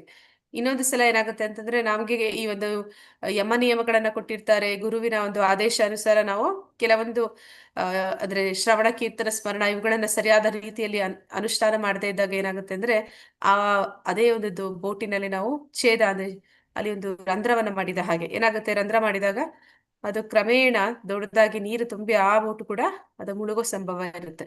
ಇಲ್ಲ ಅಂತಂದ್ರೆ ನಾವು ಈ ಮಾಯೆಯ ವಶಕ್ಕೆ, ಅಂದ್ರೆ ಈಗ ಪ್ರಭುಪಾದರು ಹೇಳ್ತಿದ್ರು, ಅಂದ್ರೆ ಅವ್ರಿಗೆ ಎಷ್ಟು ಭಕ್ತಿಯ ಶಕ್ತಿ ಇತ್ತು ಅಂತಂದ್ರೆ, ಅಂತಹ ಒಂದು ಇಪ್ಪಿಗಳನ್ನ ಹ್ಯಾಪಿ ಮಾಡೋ ಶಕ್ತಿ ಅವರಲ್ಲಿತ್ತು. ಅಂದ್ರೆ ಅವರು ಈ ಒಂದು ನೈಟ್ ಕ್ಲಬ್ಗಳಿಗೆ ಹೋದ್ರು ಕೂಡ ಅಲ್ಲಿ ಕೂಡ ಅವರ ಒಂದು ಭಕ್ತಿಯ ಶಕ್ತಿಯಿಂದ ಅಲ್ಲಿದ್ದಂತಹ ಒಂದು ವಿಕರ್ಮಿಗಳನ್ನು ಕೂಡ ವೈಷ್ಣವರನ್ನಾಗಿ ಮಾಡಿದ್ರು. ಆದ್ರೆ ಅವರ ಶಿಷ್ಯರು ಹೇಳ್ತಾರೆ, ನಾವು ಕೂಡ ನಿಮ್ಮ ಹಾಗೆ ಹೋಗಿ ಅವರನ್ನೆಲ್ಲ ಸರಿಪಡಿಸ್ತೀವಿ ಅಂತ. ಅದಕ್ಕೆ ಪ್ರಭುಪಾದರು ಹೇಳ್ತಾರೆ, ಅಂದ್ರೆ ಹೋಗುವಾಗ ಹೀಗೆ ಹೋಗ್ತಾ ಇದ್ದೀರೋ ಹಾಗೆ ವಾಪಸ್ ಬರೋದಕ್ಕೆ ನೋಡಿ ಅಂತ. ಅಂದ್ರೆ ಎಲ್ಲರಿಗೂ ಅದು ಸಾಧಾರಣವಾಗಿ ಸಾಧ್ಯ ಇಲ್ಲ.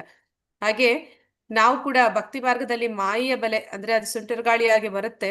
ಅದರ ಒಂದು ಆ ನಮ್ಮ ಸಾಮರ್ಥ್ಯ ಎಷ್ಟು, ಮತ್ತೆ ಅದರ ಶಕ್ತಿ ಎಷ್ಟು, ಅದರ ಮುಂದೆ ನಾವು ಹೋದ್ರೆ ಏನಾಗ್ಬೋದು ಅಂತಹ ಒಂದು ಆಲೋಚನೆ ನಮ್ಗೆ ಮೊದಲೇ ಇರಬೇಕು. ಅಂದ್ರೆ ನಾನು ಅದನ್ನ ಹೋಗಿ ಫೇಸ್ ಮಾಡ್ತೀನಿ ಅಂತ ಹೇಳಿ ಆ ಮಾಯೆ ಬೆಲೆಗೆ ಬೀಳುವಂತದ್ದಲ್ಲ. ಆ ರೀತಿ ಬಿದ್ರೆ ಕೂಡ ಏನಾಗುತ್ತೆ, ಸುಂಟರ ಗಾಡಿ ಎಲ್ಲಿ ಬೀಸ್ತಾ ಇದೆ ಅದಕ್ಕೆ ವಿರುದ್ಧವಾದ ದಿಕ್ಕಿನಲ್ಲಿ ನಾವು ಹೋಗ್ಬೇಕಾಗತ್ತೆ.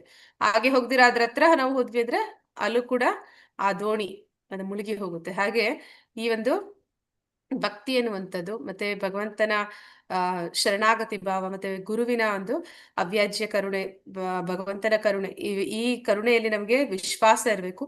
ಮತ್ತೆ ಆ ಒಂದು ಭಕ್ತಿ ಆ ಪ್ರಾಸೆಸ್ ಏನಿದೆ, ಕೃಷ್ಣ ಪ್ರಜ್ಞೆ ಅನ್ನುವಂಥದ್ದು ಏನಿದೆ, ಆ ಪ್ರಕ್ರಿಯೆಯನ್ನ ನಾವು ನಿಷ್ಠೆಯಿಂದ ಪ್ರಾಮಾಣಿಕವಾಗಿ ಅದನ್ನ ಗಂಭೀರವಾಗಿ ಅದನ್ನ ಪರಿಗಣಿಸಿ ಅದನ್ನ ಪರಿಪೂರ್ಣವಾಗಿ ಸದಾ, ಅಂದ್ರೆ ನಿತ್ಯಂ ಭಾಗವತ ಸೇವೆ, ಅಂದ್ರೆ ಭಗವಂತನ ವಿಷಯವನ್ನ ಪ್ರತಿದಿನ ಶ್ರವಣ ಮಾಡ್ಬೇಕು, ಪ್ರತಿದಿನ ಬಿಡದೆ ನಾವು ಹರೇ ಕೃಷ್ಣ ಮಹಾಮಂತ್ರವನ್ನ ಜಪಿಸ್ಬೇಕು. ಇವೆಲ್ಲವೂ ಕೂಡ ನಮ್ಗೆ ಆ ಒಂದು ಪ್ರೊಟೆಕ್ಷನ್ ಅನ್ನ ಕೊಡುತ್ತೆ, ಆ ಒಂದು ಭವಸಾಗರವನ್ನ ದಾಟೋದಕ್ಕೆ. ಆ ಒಂದು ಪ್ರೊಟೆಕ್ಷನ್ ಇಲ್ದಿರ ನಾವು ನನ್ನ ಒಂದು ಸಾಮರ್ಥ್ಯದಿಂದ ಈ ಒಂದು ಮಾಯೆಯನ್ನ ಗೆಲ್ತೀನಿ ಅಂತ ಹೋದ್ರೆ ಯಾರು ಅದನ್ನ ಗೆದ್ದವರು ಇಲ್ಲಿವರೆಗೂ ಇಲ್ಲ ಅಂತಾನೆ ಹೇಳ್ಬೋದು. ಮಾಯೆ ಕೂಡ ಭಗವಂತನ ಶಕ್ತಿಯೇ. ಭಗವಂತನ ಆ ಶಕ್ತಿಯನ್ನ ಗೆಲ್ಲುವಷ್ಟು ಸಾಮರ್ಥ್ಯ ನಮ್ಮಲ್ಲಿ ಇಲ್ಲ. ಹರೇ ಕೃಷ್ಣ. ಮುಂದುವರಿಸಿ ಯಾರಾದ್ರು. ಶ್ರೀಕೃಷ್ಣ ಮತ್ತಲ್ಲಿ ಹರೇ ಕೃಷ್ಣ. ಭಗವಂತನ ಮಹಿಮಾತೀಶಯಗಳನ್ನು ಕೇಳುವುದು ಮತ್ತು ಹಾಡುವುದೇ ಭಕ್ತಿ ಕಾರ್ಯಗಳು. ಪ್ರತಿಯೊಬ್ಬರು ಶ್ರವಣ ಮತ್ತು ಸ್ತೋತ್ರ ಪಠಣ ಮಾಡಬೇಕೆಂದು ಭಗವಂತನು ಅಪೇಕ್ಷಿಸುತ್ತಾನೆ, ಏಕೆಂದರೆ ಅವನು ಸಕಲ ಜೀವಿಗಳ ಹಿತಚಿಂತಕ. ಭಗವಂತನ ಮಹಿಮಾತಿಶಯಗಳನ್ನು ಕೇಳಿ ಆಡುವುದರಿಂದ ಒಬ್ಬನ ಮನಸ್ಸು ಕಲ್ಮಶದಿಂದ ದೂರವಾಗಿ ಅವನ ಭಕ್ತಿಯು ಭಗವಂತನ ಮೇಲೆ ನಿಡುತ್ತದೆ. ಈ ಹಂತದಲ್ಲಿ ಭಕ್ತನು ಬ್ರಾಹ್ಮಣನ ಗುಣಗಳನ್ನು ಪಡೆದು ತಮೋಗುಣ ರಜೋಗುಣಗಳು ಸಂಪೂರ್ಣವಾಗಿ ನಾಶವಾಗುತ್ತವೆ. ಭಕ್ತಿ ಸೇವೆಯಿಂದ ಭಕ್ತನಿಗೆ ಜ್ಞಾನೋದಯ ಉಂಟಾಗಿ ಭಗವಂತನನ್ನು ಸೇರುವ ಮಾರ್ಗವಾಗಿ ತಿಳಿಯುತ್ತದೆ. ಆಗ ಸಂಶಯಗಳೆಲ್ಲ ನಿವಾರಣೆಯಾಗಿ ಅವನು ಶುದ್ಧ ಭಕ್ತನಾಗುತ್ತಾನೆ. ಹರೇ ಕೃಷ್ಣ. ಹರೇ ಕೃಷ್ಣ.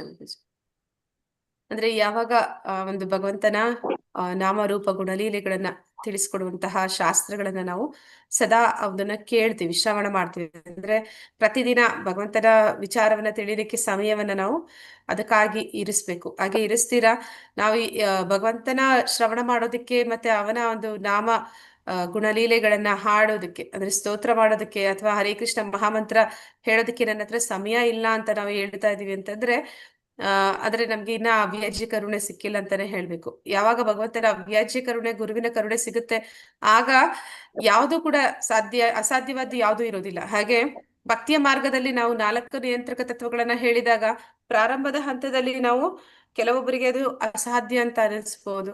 ಅಸಾಧ್ಯ ಅಂತ ಅನಿಸ್ಕೊಂಡವ್ರು ಏನ್ ಮಾಡ್ತಾರೆ, ಅದನ್ನ ಇಲ್ಲ ನನ್ನಿಂದ ಆಗೋದಿಲ್ಲ ಅಂತ ಕೈ ಬಿಡ್ತಾರೆ. ಆದ್ರೆ ಕೆಲವೊಂದ್ ಜನ ಏನ್ ಮಾಡ್ತಾರೆ, ಪ್ರಯತ್ನ ಪಟ್ಟು ಅದರಿಂದ ಸೋಲನ್ನೊಪ್ತಾರೆ. ಇನ್ನು ಕೆಲವು ಜನ ಪ್ರಯತ್ನ ಎಷ್ಟರ ಮಟ್ಟಿಗೆ ಪಡ್ತಾರೆ ಅಂದ್ರೆ ಅದರಲ್ಲಿ ಅವರು ಪರಿಪೂರ್ಣತೆ ಕೂಡ ಸಾಧಿಸ್ತಾರೆ, ಅಂದ್ರೆ ಅದನ್ನ ಜಯಿಸ್ತಾರೆ. ಆದ್ರೆ ಎಲ್ಲದಕ್ಕಿಂತ ತುಂಬಾ ಸುಲಭ ಮಾರ್ಗ ಯಾವುದು ಅಂತಂದ್ರೆ ನಮ್ಮ ಒಂದು ಸಾಮರ್ಥ್ಯ ನಮಗೆ ಗೊತ್ತಿರ್ಬೇಕು. ಅಂದ್ರೆ ಮನುಷ್ಯರಾದ್ಮೇಲೆ ನಮ್ಮಲ್ಲಿ ಅಷ್ಟೊಂದು ಸಾಮರ್ಥ್ಯ ಇಲ್ಲ. ಭಗವಂತನ ಮಾಯಾಶಕ್ತಿನ ಗೆಲ್ಲುವ ಸಾಮರ್ಥ್ಯ ಅಷ್ಟು ಎಲ್ಲರಲ್ಲೂ ಕೂಡ ಇರ್ಲಿಕ್ಕೆ ಸಾಧ್ಯನೇ ಇಲ್ಲ. ಆಗಿರ್ಬೇಕಾದ್ರೆ ನಾವು ಅದಕ್ಕಿಂತ ಹೆಚ್ಚಿನದು ಅಂದ್ರೆ ಯಾವುದು ಅಂದ್ರೆ ಅದು ಭಗವಂತನ ಅವ್ಯಾಜ್ಯ ಕರುಣೆ. ಅದಕ್ಕಾಗಿ ನಾವು ಪ್ರಾರ್ಥನೆ ಮಾಡ್ಬೇಕು. ಪ್ರಾಮಾಣಿಕವಾಗಿ ಯಾರು ಭಗವಂತನ ಪಾದಗಳನ್ನ ಹಿಡಿದು ಅವನನ್ನ ಸಹಾಯ ಕೋರ್ತಾರೆ, ಭಗವಂತ ನನಗೆ ಶಕ್ತಿ ಇಲ್ಲ, ನಿನ್ನ ಒಂದು ಕರುಣೆ ಬೇಕು, ನನಗೆ ನಿನ್ನ ಒಂದು ಆಶೀರ್ವಾದ ಬೇಕು, ನಿನ್ನ ಸಹಾಯ ಇಲ್ಲದೆ ನಾನು ಇದನ್ನ ಮೀರೋದಕ್ಕೆ, ಈ ಒಂದು ಮಾಯೆಯನ್ನ ಗೆಲ್ಲಿಕ್ಕೆ ಸಾಧ್ಯ ಇಲ್ಲ, ಭಗವಂತ ನನಗೆ ಆ ಒಂದು ಶಕ್ತಿನ ಕೊಡುವಂತ ಯಾವಾಗ ನಾವು ಪ್ರಾಮಾಣಿಕವಾಗಿ ಗಂಭೀರವಾಗಿ ಅದನ್ನ ಹೃದಯಪೂರ್ವಕವಾಗಿ ಭಗವಂತನ ಪ್ರಾರ್ಥನೆಗಳನ್ನ ಮಾಡ್ತೀವಿ, ಆಗ ಸ್ವತಃ ಭಗವಂತ ನಮ್ಗೆ ಸಹಾಯ ಮಾಡ್ತಾನೆ. ಆದ್ರೆ ಆ ಸಹಾಯ ಅನ್ನುವಂಥದ್ದು ಯಾವ ರೀತಿ ಇರುತ್ತೆ ಅಂತಂದ್ರೆ, ಈ ಒಂದು ಬಾವಿಯಲ್ಲಿ ಬಿದ್ದಿರುವಂತವನನ್ನ ಹಗ್ಗದಿಂದ ಭಗವಂತ ಎಳೆದ ಹಾಗೆ. ಆದ್ರೆ ಆ ಹಗ್ಗದಿಂದ ಭಗವಂತ ಎಳಿತಾನೆ ನಿಜ, ಇನ್ನೊಂದು ಕೊನೆಯಲ್ಲಿ ನಾವು ಬಾವಿ ಒಳಗಡೆ ಇರುವಾಗ ನಾವು ಹಗ್ಗವನ್ನ ಹಿಡ್ಕೋಬೇಕಲ್ವಾ. ಹರೇ ಕೃಷ್ಣ. ಭಗವಂತನಿಗೆ ಶಕ್ತಿ ಇದೆ ನಮ್ಮನ್ನ ಈ ಹೊರಗಡೆ ಎಳೆಯೋದಕ್ಕೆ ಆಗೋಷ್ಟು. ಆದ್ರೆ ನಾವು ಹಗ್ಗನ ಹಿಡ್ಕೊಂಡಿಲ್ಲ ಅಂದ್ರೆ ಭಗವಂತ ನಮ್ಮನ್ನ ಮೇಲೆತ್ತಕ್ಕಾಗತ್ತಾ? ಆಗಲ್ಲ ಮಾತಾಡಿ.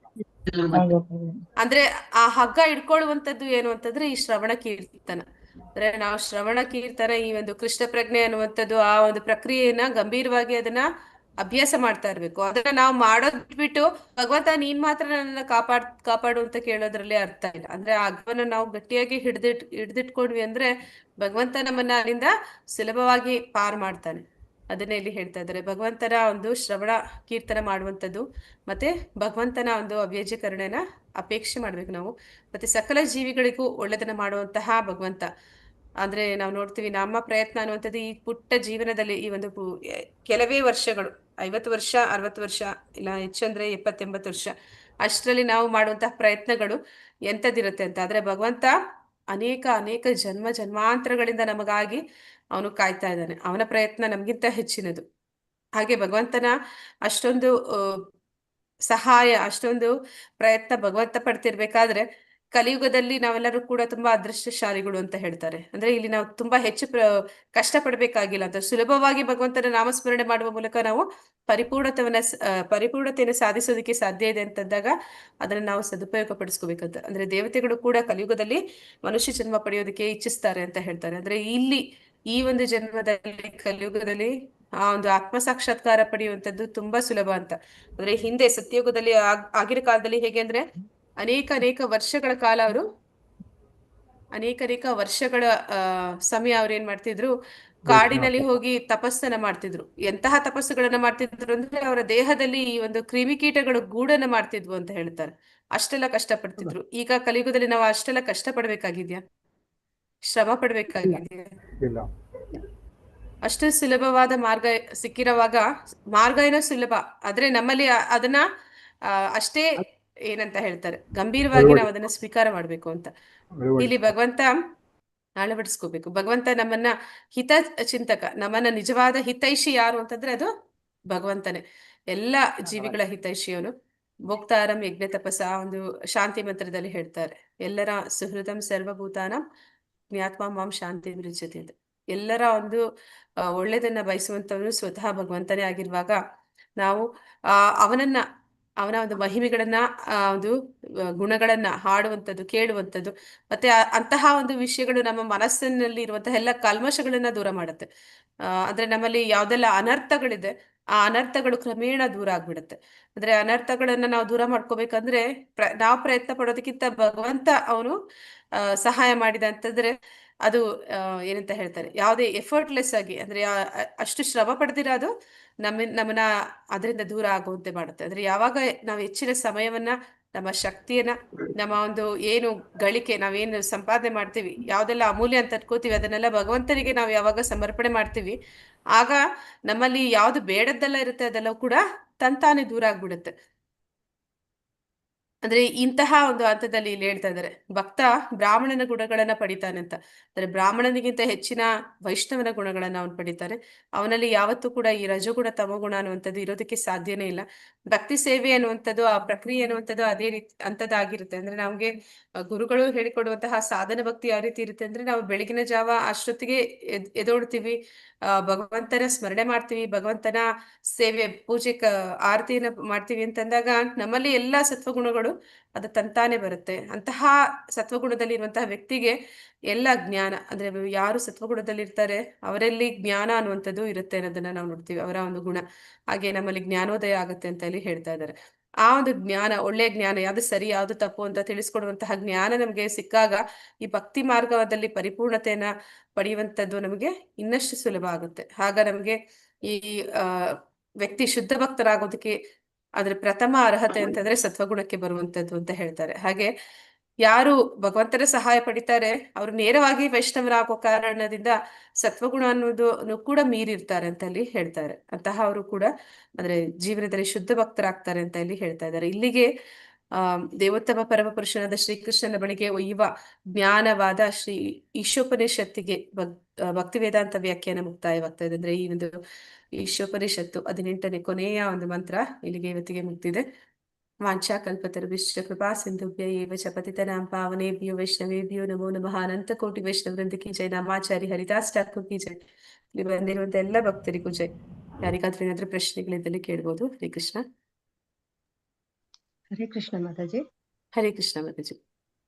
ಮಂತ್ರ 15 ಇದೆಯಲ್ಲ ಮಾತಾಜಿ, ಹಿರಣ್ಮಯೇನ ಪಾತ್ರೇಣ, ಅದ್ರ ಬಗ್ಗೆ ಏನಾದ್ರು ಒಂದ್ 2 ಲೈನ್ ಹೇಳ್ತೀರಾ ಮಾತಾಜಿ ಆ ಮಂತ್ರದ ಬಗ್ಗೆ? ಹಾ ಮಾತಾಜಿ. ಹಿರಣ್ಮಯೇನ ಪಾತ್ರೇಣ ಅಂತಂದ್ರೆ ಇಲ್ಲಿ ಭಗವಂತನನ್ನ ಸೂರ್ಯನಿಗೆ ಹೋಲಿಸ್ತಾ ಇದ್ದಾರೆ. ಹೇಗೆ ಸೂರ್ಯನ ಕಿರಣಗಳು ಅದು ಪ್ರಬಲವಾಗಿರುತ್ತೆ, ಆ ಪ್ರಬಲವಾದ ಕಿರಣಗಳು ಮಧ್ಯಾಹ್ನದ ಸಮಯದಲ್ಲಿ ನಾವು ಸೂರ್ಯನನ್ನ ನೋಡಕ್ಕೆ ಹೋದ್ರೆ ನಮ್ಗೆ ಅದು ಕಾಣೋದಿಲ್ಲ, ಸೂರ್ಯ ಸ್ಪಷ್ಟವಾಗಿ ಕಾಣೋದಿಲ್ಲ, ಅವನ ಕಿರಣಗಳು ನಮ್ಮನ್ನ ಕಣ್ಣಿಗೆ ಕೋರೈಸುವಂತಹ ಬೆಳಕಾಗಿರುತ್ತೆ. ಹಾಗೆ ಈ ಭಗವಂತನಿಂದಲೂ ಕೂಡ ಅಂತಹ ಒಂದು ಪ್ರಭೆ ಅವನ ದೇಹದಿಂದ ಹೊರಹೊಮ್ತಾ ಇರುತ್ತೆ. ಆ ಒಂದು ಪ್ರಭೆ ಎನ್ನುವಂಥದ್ದು 2 ರೀತಿಯ ಒಂದು ಕರ್ಟನ್ ಅಂತ ಹೇಳ್ತಾರೆ. ಅಂದ್ರೆ ಭಗವಂತ ಈಗ ತುಂಬಾ ಪ್ರಬಲವಾದ ಬೆಳಕೆಲ್ಲಾದ್ರೂ ಬರ್ತಿದೆ ಅಂದ್ರೆ ಅದರಿಂದ ಯಾರಾದ್ರೂ ವ್ಯಕ್ತಿ ನಿಂತಿದ್ರು ಕೂಡ ನಮ್ಗೆ ಕಾಣುವುದಿಲ್ಲ ಅಂತ. ಹಾಗೆ ಭಗವಂತ ಅವನ ದೇಹದಿಂದ ಹೊರಹೊಮ್ಮುತ್ತಿರುವಂತಹ ಪ್ರಭೆಯನ್ನ ನೋಡಿದಂತಹ ಈ ನಿರಾಕಾರವಾದಿಗಳು ಭಗವಂತ ಅಂದ್ರೆ ಆ ಬೆಳಕು, ಆ ಶಕ್ತಿ ಅಷ್ಟೇ ಅಂತ ತಿಳ್ಕೊತಾರೆ. ಅಂದ್ರೆ ಅದನ್ನ ಇಲ್ಲಿ ಭಕ್ತರು ಏನ್ ಹೇಳ್ತಾ ಇದ್ದಾರೆ, ಕುಂತಿ ಪ್ರಾರ್ಥನೆಯಲ್ಲೂ ಕೂಡ ಅದು ಬರುತ್ತೆ. ಅಂದ್ರೆ ಏನಂತ ಹೇಳ್ತಾಳೆ ಅಂದ್ರೆ, ಭಗವಂತ ನಿನ್ನನ್ನ ಮರೆಮಾಚ್ತಾ ಇದೆ ಈ ಒಂದು ಬೆಳಕು ಏನಿದೆ, ಕೋರೈಸುವ ಬೆಳಕು, ಅದು 2 ರೀತಿಯಲ್ಲಿ ಬರ್ತಾ ಇದೆ ಅಂತ ಹೇಳ್ತಾಳೆ. ಒಂದು ಯೋಗ ಮಾಯೆ, ಇನ್ನೊಂದು ಮಹಾಮಾಯೆಯ ರೂಪದಲ್ಲಿ ಬರ್ತಿದೆ. ಆ ಒಂದು ಹಿರಣ್ಮಯನ ಪಾತ್ರೆ ಏನಂದ್ರೆ ಆ ಕರ್ಟನ್ ಅನ್ನ ನೀನು ಸರಿಸು, ನಾನು ನಿನ್ನ ರೂಪದ ದರ್ಶನ ಮಾಡ್ಬೇಕು ಅಂತ ಕೇಳ್ತಾಳೆ. ಹಾಗೆ ಭಗವಂತನನ್ನ ನೋಡ್ಬೇಕು ಅಂತಂದ್ರೆ ಆ ಪ್ರಭೆಯನ್ನು ಮೀರಿ ಅದರಿಂದ ಮುಂದಕ್ಕೆ ಆ ಒಂದು ಏನಂತ ಹೇಳ್ತಾರೆ, ಬ್ರಹ್ಮಜ್ಯೋತಿಯನ್ನು ದಾಟಿ ನಾವು ಹೋದ್ರೆ ಭಗವಂತನ ಒಂದು ವ್ಯಕ್ತಿ ರೂಪವನ್ನ ನೋಡೋದಕ್ಕೆ ಸಾಧ್ಯ ಆಗುತ್ತೆ ಅಂತ. ಹರೇ ಕೃಷ್ಣ ಮಾತಾಜಿ. ಹರೇ ಕೃಷ್ಣ ಮಾತಾಜಿ. ಆದ್ರೆ ಭಕ್ತರ ಕೈಯಿಂದ ಸಾಧ್ಯ ಆಗುತ್ತಲ್ಲ ಮಾತಾಜಿ ಅವ್ರಿಗೆ ದೇವ್ರ ನೋಡಕ್ಕೆ? ಹಾ ಮಾತಾಜಿ. ಅಂದ್ರೆ ಭಕ್ತಿ ಮಾಡಿದ್ರೆ ಸಾಧ್ಯ ಆಗುತ್ತಲ್ಲ ಮಾತಾಜಿ? ಹಾ ಮಾತಾಜಿ. ಯಾರು ಭಕ್ತರಿರ್ತಾರೆ ಅವರು ಭಕ್ತರ ಸಂಘದಲ್ಲಿ ಇರ್ತಾರೆ, ಅವರು ಶಾಸ್ತ್ರಗಳನ್ನ ಒಪ್ಪುತ್ತಾರೆ. ಅಂತವರು ಭಗವಂತನ ಒಂದು ವ್ಯಕ್ತಿ ರೂಪವನ್ನ ಅಂದ್ರೆ ಭಕ್ತಿ ಸೇವೆ ಮಾಡುವ ಮೂಲಕ ಅವರು ಕೃಷ್ಣ ಸಾಕ್ಷಾತ್ಕರಿಸ್ಕೊಳ್ತಾರೆ. ಹರೇ ಕೃಷ್ಣ. ತುಂಬಾ ಧನ್ಯವಾದಗಳು ಮಾತಾಜಿ. ಲೆವೆಲ್ 3 ಏನ್ ಕ್ಲಾಸ್ ಇದೆ ನೆಕ್ಸ್ಟ್ ಉಪದೇಶಾಮೃತ ಅನ್ಸುತ್ತೆ ಮಾತಾಜಿ. ನಾಗಬಿಡಿ ಮಾತಾಜಿ ಇದಾರೆ. ಅದು ಲೆವೆಲ್ 3 ಅಲ್ಲೇನಾ? ಹಾ ಮಾತಾಜಿ, ಅದು ಲೆವೆಲ್ 3 ನಲ್ಲಿ. Hare Krishna. Nagaveni Mataji.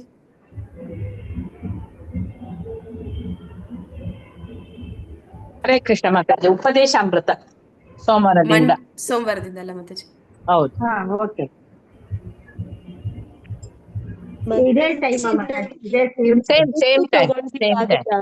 Same link same time. Okay Mataji ಇದು ಉಪದೇಶಾಮೃತ ಆಗಿರ್ಬೋದು, ಈಶೋಪನಿಷತ್ತು, ಇದೆಲ್ಲ ಬುಕ್ ನಮ್ಮ ಹತ್ರ ಇಲ್ಲ ಮಾತಾಜಿ. ಭಗವದ್ಗೀತೆ ತರಿಸಿ ಒಂದೇ ಬುಕ್ ಮಾತಾಜಿ, ಲಿಂಕ್ ಇರೋದು. ಹಾಕಿದ್ದೇನಲ್ಲ ಮೊನ್ನೆ ಲಿಂಕ್ ಹಾಕಿದ್ದೇನೆ ನಿಮ್ಗೆ, ಲಿಂಕ್ ಅಲ್ಲಿ ತರಿಸಿದ್ರೆ ಆಯ್ತು ಮಾತಾಜಿ. ಹೌದು, ಡೈಲಿ ಆಗ್ತಾ ಇದ್ದೀರಾ ಮಾತಾಜಿ? ಹೌದು, ಅಲ್ಲಿಂದ ಕಲಿಸ್ತಾರೆ.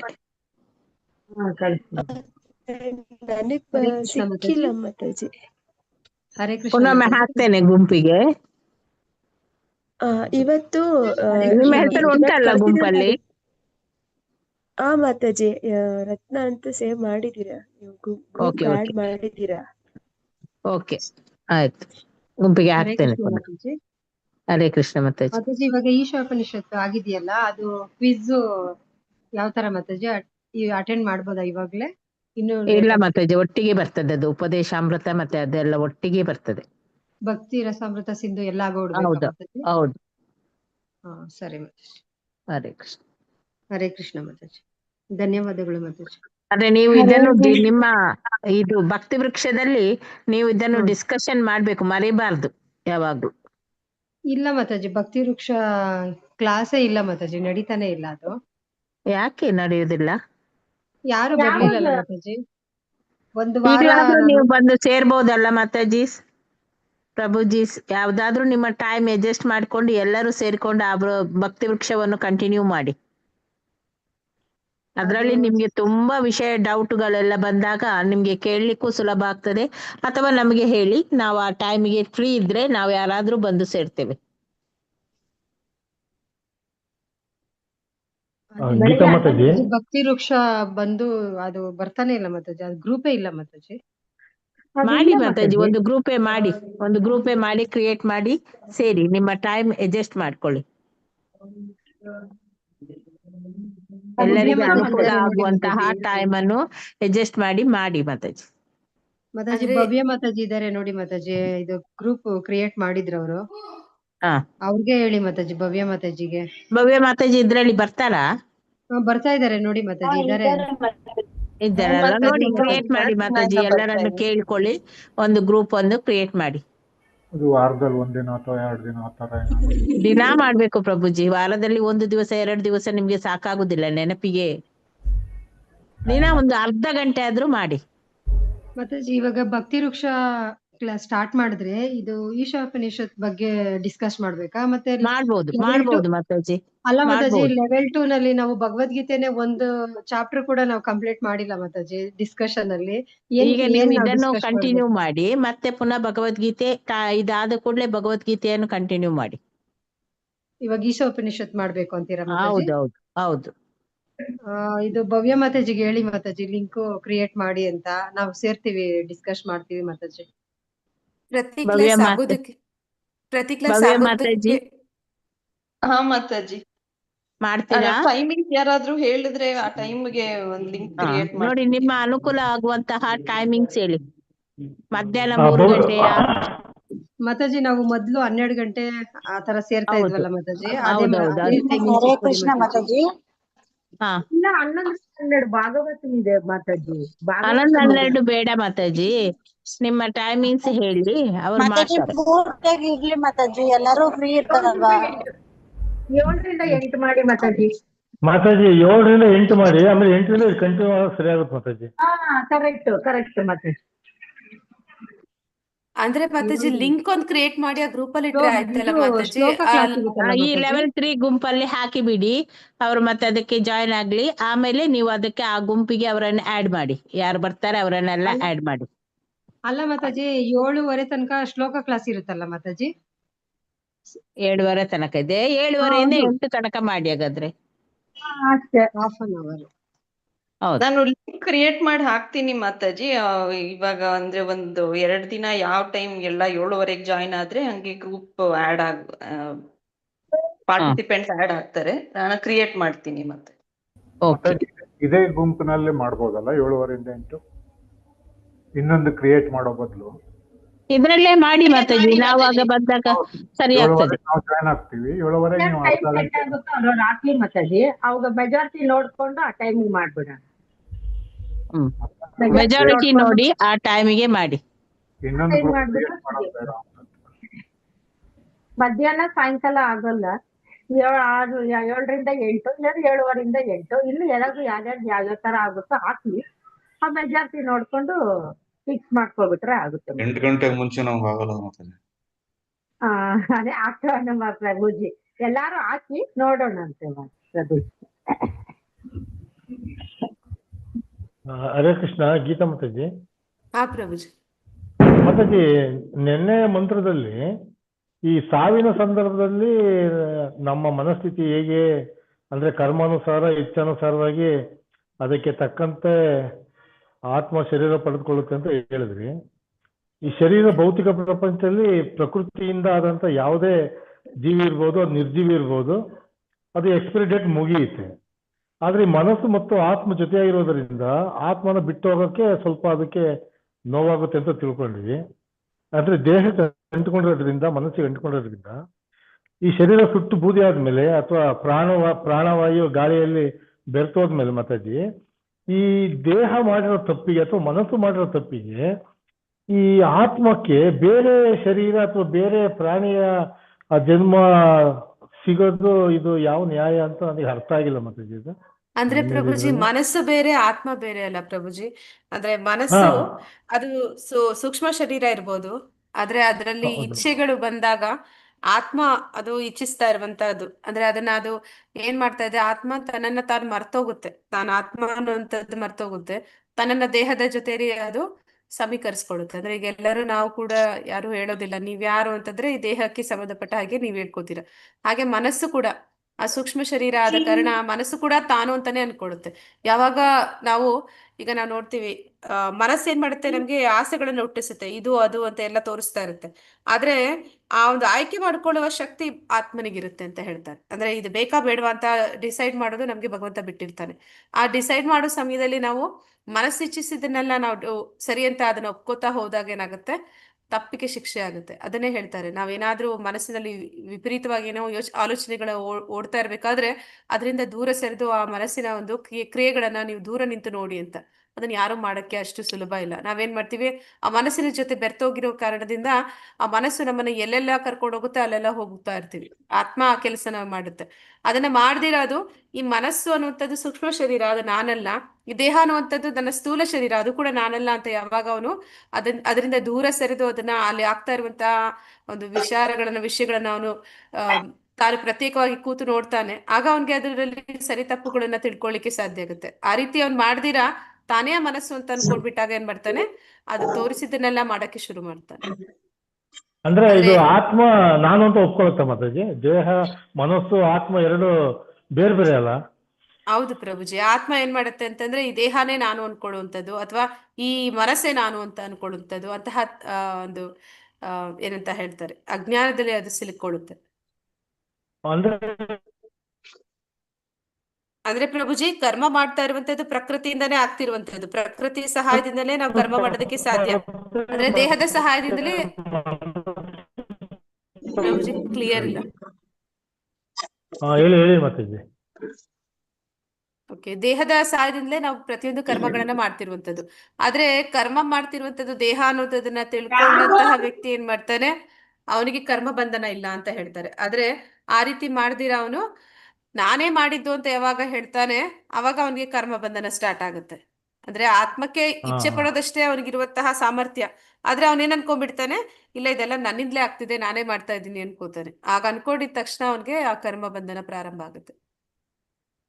ಆಮೇಲೆ ಮಾತಾಡಿ ಇನ್ನೊಂದು, ಈ ಕೆಲವರು ಹೇಳ್ತಾರೆ, ಈಗ ಕೋಳಿ, ಕುರಿ, ಹಂದಿ, ಈ ಕೆಲವೊಂದು ಮಾಂಸಾಹಾರ ಪ್ರಾಣಿಗಳು ಏನಿದಾವೆ ಅದು ಭಗವಂತನೇ ಸೃಷ್ಟಿ ಮಾಡಿರೋದು, ಭಗವಂತನೇ ಮಾನವನಿಗೆ ಅಂತ ಆಹಾರ ಪದ್ಧತಿ ಮಾಡಿದಾನೆ ಅಂತ ಕೆಲವರು, ನೀವು ಹೇಳ್ತಿರಲ್ಲ ಯಾರು ದೇವರು ನಿರಾಕಾರ ಹಾಗೆ ಅಂತ ವಾದ ಮಾಡ್ತಾರಲ್ಲ ಕೆಲವರು, ಅಂಥವ್ರು ಈ ರೀತಿ ವಾದ ಮಾಡ್ತಾರಲ್ಲ ಮಾತಾಜಿ, ಅದು ಸತ್ಯನ ಮಾತಾಜಿ? ಅಂದ್ರೆ ಮಾಂಸಾಹಾರವನ್ನ ಈ ಕೋಳಿ, ಕುರಿ, ಹಂದಿ ಇವುಗಳನ್ನೆಲ್ಲ ಮನುಷ್ಯ ತಿನ್ನೋದ್ರಿಂದ ಅವನಿಗಂತಾನೆ ಅದು ಸೃಷ್ಟಿ ಮಾಡೋದು. ಈಗ ಫಾರಂ ಎಲ್ಲ ಮಾಡ್ತಾರಲ್ಲ ಅದಕ್ಕಂತಾನೆ ಮಾಡಿರೋದು ಅಂತ ಹೇಳ್ತಾರಲ್ಲ, ಇದು ಹೇಗೆ ಮಾತಾಜಿ?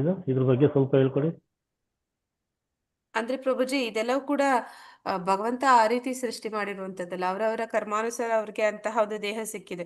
ಈಗ 84 ಲಕ್ಷ ಯೋನಿಗಳಲ್ಲಿ ಅದು ಕೂಡ ಒಂದು ಯೋನಿ. ಆದ್ರೆ ಈ ಹ್ಮ್. ನಾಲಿಗೆ ಚಪಲ ಇರುವಂತವ್ರು ಏನ್ ಮಾಡ್ತಾರೆ, ಅದನ್ನ ಕೊಂದು ತಿಂದು ಆಮೇಲೆ ಆ ಪಾಪ ಅವ್ರಿಗೆ ಅಂಟಬಾರ್ದು ಅಥವಾ ಪಾಪ ಪ್ರಜ್ಞೆ ಅವ್ರಿಗೆ ಬರಬಾರ್ದು ಅನ್ನೋದಕ್ಕಾಗಿ ಇಂತಹ ಒಂದು ವಿಷಯಗಳನ್ನ ಹೇಳ್ಕೊಂಡು ಅವ್ರಿಗೆ ಅವರೇ ಸಮಾಧಾನ ಮಾಡ್ಕೊತಾರೆ. ಹಾ ಹಾ ಹಾ ಧನ್ಯವಾದಗಳು ಮಾತಾಜಿ. ಹರೇ ಕೃಷ್ಣ.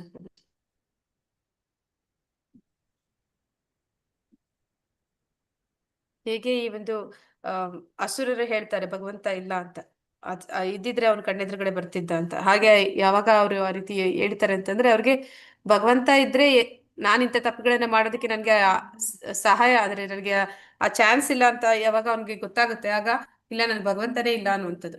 ಭಗವಂತ ಇದ್ದಾನೆ ಅಂತ ಒಪ್ಕೊಂಡ್ರೆ ನನ್ಗೆ ಅಲ್ಲಿ ಪಾಪ ಪ್ರಜ್ಞೆ ಇರುತ್ತೆ, ಅಂದ್ರೆ ಭಗವಂತ ನನಗೆ ಶಿಕ್ಷೆ ಕೊಡ್ತಾನೆ ಅನ್ನುವಂಥದ್ದು ಇರುತ್ತೆ. ಅಂತಹ ಒಂದು ಮನಸ್ಥಿತಿ ಬಂದಾಗ ನಾನು ತಪ್ಪನ್ನ ಮಾಡೋದೇ ನಿಲ್ಲಿಸ್ಬಿಡ್ತೀನಿ.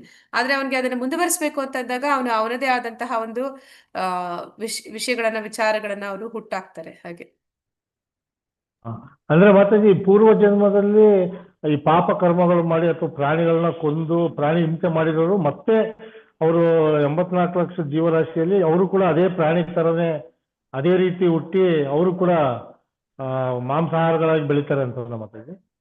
ಹಾ ಪ್ರಭುಜಿ, ಅಂದ್ರೆ ಶಾಸ್ತ್ರಗಳಲ್ಲಿ ಅದನ್ನೇ ಕೊಟ್ಟಿರುವಂತದ್ದು. ಒಂದು ಜೀವವನ್ನ ಕೊಂದ್ರೆ ಆ ಜೀವಕ್ಕೆ ನೀವು ಇನ್ನು ಅಂದ್ರೆ ಅದಕ್ಕೆ ನೀವು ಒಂದು ಚಾನ್ಸ್ ಕೊಡ್ತಾ ಇದ್ದೀರಾ, ನಿಮ್ಮನ್ನ ಮತ್ತೆ ಕೊಲ್ಲೋದಕ್ಕೆ ಅದಕ್ಕೆ ಅನುಮತಿ ಕೊಟ್ಟ ಹಾಗೆ ಅದನ್ನ ಶಾಸ್ತ್ರದಲ್ಲಿ ಹೇಳಿದ್ದಾರೆ. ಎಲ್ಲೂ ಯಾವುದೇ ಶಾಸ್ತ್ರದಲ್ಲೂ ಕೂಡ ನೀನು ಕೋಳಿ ಕುರಿ ಹಂದಿಗಳನ್ನ ಸಾಯಿಸು, ಅದು ಅದಕ್ಕಾಗಿಯೇ ಇದೆ, ನೀನ್ ತಿನ್ನಕ್ಕೋಸ್ಕರನೇ ಮಾಡಿದೀನಿ ಅಂತ ನಮ್ಮ ಶಾಸ್ತ್ರಗಳಲ್ಲಿ ಎಲ್ಲೂ ಕೊಟ್ಟಿಲ್ಲ ಪ್ರಭುಜಿ. ಹರೇ ಕೃಷ್ಣ ಮಾತಾಜಿ, ಧನ್ಯವಾದಗಳು. ಹರೇ ಕೃಷ್ಣ ಪ್ರಭುಜಿ.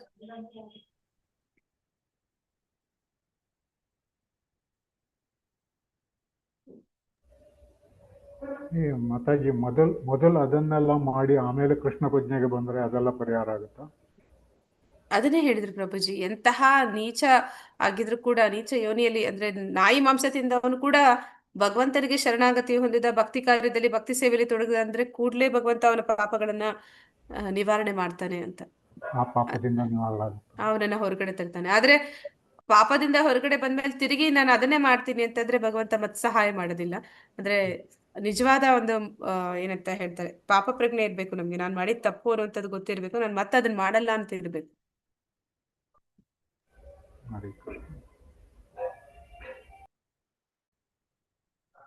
ಮಾತಾಜಿ, ಉಪದೇಶಾಮೃತ ಸಿಂಧು ಬಂದ್ಬಿಟ್ಟು ಅದು ಮಂತ್ರಗಳ ತರನ ಮಾತಾಜಿ? ಅದೇ ದೇವರ ಭಗವಂತನ ಲೀಲೆಗಳ? ಇಲ್ಲ ಮಾತಾಜಿ, ಅದು ಕೂಡ ಈ ರೀತಿಯ ಶ್ಲೋಕಗಳು. ಅಂದ್ರೆ ಅಲ್ಲಿ ಭಕ್ತಿಯಲ್ಲಿ ಭಕ್ತಿಯ ಬಗ್ಗೆ, ಭಕ್ತಿಯ ವಿಚಾರಗಳ ಬಗ್ಗೆ ಇರುತ್ತೆ, ಭಕ್ತರ ಬಗ್ಗೆ ಮತ್ತೆ ಭಕ್ತಿಯ ಬಗ್ಗೆ, ಗುರುವಿನ ಬಗ್ಗೆ, ಈಗ ಅನೇಕ ವಿಷಯಗಳನ್ನ ನಾವು ತಿಳಿತೀವಿ ಭಕ್ತಿಗೆ ಸಂಬಂಧಪಟ್ಟದೆ. ದೊಡ್ಡ ಮಂತ್ರಗಳೆಲ್ಲ ಜಾಸ್ತಿ ಇರುತ್ತೆ ಅಧ್ಯಾಯಗಳು. ಅದು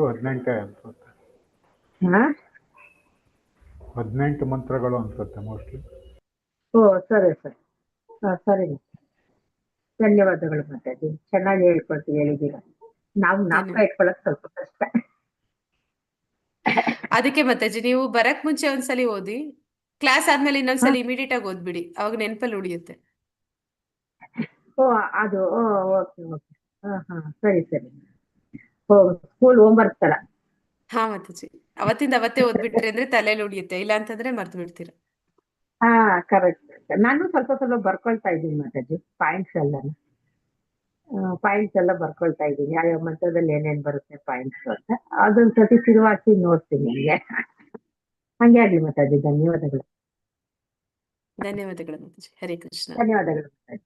ಹರೇ ಕೃಷ್ಣ. ಧನ್ಯವಾದಗಳು ಮಾತಾಜಿ. ಹರೇ ಕೃಷ್ಣ ಮಾತಾಜಿ. ಹರೇ ಕೃಷ್ಣ. ಹಾಗಾದ್ರೆ ಇವತ್ತಿನ ಹರೇ ಕೃಷ್ಣ ಪ್ರಭುಜಿ ಇಲ್ಲಿಗೆ ಕ್ಲೋಸ್ ಮಾಡೋಣ. ಹರೇ ಕೃಷ್ಣ ಮಾತಾಜಿ, ಧನ್ಯವಾದಗಳು. ಹರೇ ಕೃಷ್ಣ ಮಾತಾಜಿ. ಹರೇ ಕೃಷ್ಣ. ತುಂಬಾ ಚೆನ್ನಾಗಿ ಹೇಳ್ಕೊಟ್ರಿ ಮಾತಾಜಿ. ಧನ್ಯವಾದಗಳು ಮಾತಾಜಿ. ನೀವೆಲ್ಲ ಸಹಕರಿಸಿದ್ರೆ ಮಾತ್ರ ಆ ರೀತಿ ಮಾಡಕ್ ಆಗುತ್ತೆ ಮಾತಾಜಿ, ಇಲ್ಲಾಂದ್ರೆ ಆಗಲ್ಲ. ಇವಾಗ ಸಂಖ್ಯೆ 35 ಮಾತಾಜಿ. ಮಾತಾಜಿ ತಾವೂನು ಗುರುಗಳು ಶಿಷ್ಯಗಳು ಇಬ್ರುನು ಸಹಕರಿಸ್ಬೇಕು, ಅದಕ್ಕೆ ಭಗವಂತನ ಕೃಪೆ ಇದ್ರೇನೆ ಅದು ಆಗೋದು. ಹಾ ಮಾತಾಜಿ, ಅಂದ್ರೆ ಸಂಘ ಬೇಕು ನಮ್ಗೆ, ನಿಮ್ಮೆಲ್ಲರ ಸಂಘ ಇಲ್ಲ ಅಂದ್ರೆ ನಾವು ಕೂಡ ಮರ್ತು ಬಿಡ್ತೀವಿ. ಮತ್ತೆ ನಿಮ್ಗೆ ಹೇಳಿದಾಗ್ಲೇ ನಮ್ಗೆ ನೆನಪಾಗೋದು. ಹೌದು ಕರೆಕ್ಟ್. ಅದೆಲ್ಲ ದೇವರ ಭಗವಂತ ಶ್ರೀ ಕೃಷ್ಣನ ಕೃಪೆಯಿಂದನೇ ನಾವೆಲ್ಲ ಸೇರಿರೋದು. ಹಾ ಮಾತಾಜಿ. ಅಟೆಂಡೆನ್ಸ್ ಲಿಂಕ್ ಕಳಿಸಿ ದಯವಿಟ್ಟು. ಹಾಕಿದ್ದೇನೆ. ಹಾಕಿದ್ದಾರೆ. ನಾಗವೇಣಿ ಮಾತಾಜಿ, ಗೀತಾ ಮಾತಾಜಿ ಎಲ್ಲರೂ ವಿಡಿಯೋದಲ್ಲಿ ನೋಡ್ತೀವಿ. ಆದ್ರೆ ರೀನಾ ಮಾತಾಜಿ ಮಾತ್ರ ಕಾಣಲಿಲ್ಲ ಮಾತಾಜಿ. ನಮಗೂ ಕಾಣಿಸಿಲ್ಲ ಪ್ರಭು, ನಮಗೂ ಕಾಣಿಸಿಲ್ಲ. ಹೌದು, ಅವ್ರದ್ದು ಏನೋ ಸಿಸ್ಟಮ್ ಪ್ರಾಬ್ಲಮ್ ಇದೆ ಅಂತೆ ಪ್ರಭುಜಿ, ಸ್ವಲ್ಪ ದಿನದಲ್ಲಿ ಸರಿ ಮಾಡ್ತಾರೆ.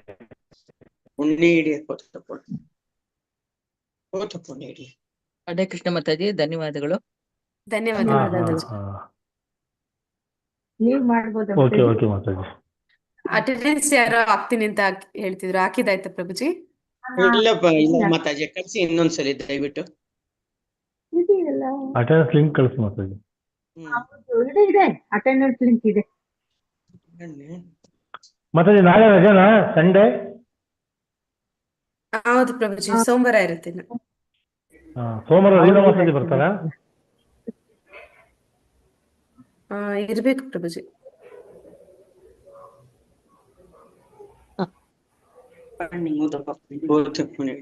ಹಾಕಿದೆ ನೋಡಿ ಮಾತಾಜಿ, ಅಟೆಂಡೆನ್ಸ್ ಲಿಂಕ್ ಹಾಕಿದೀನಿ.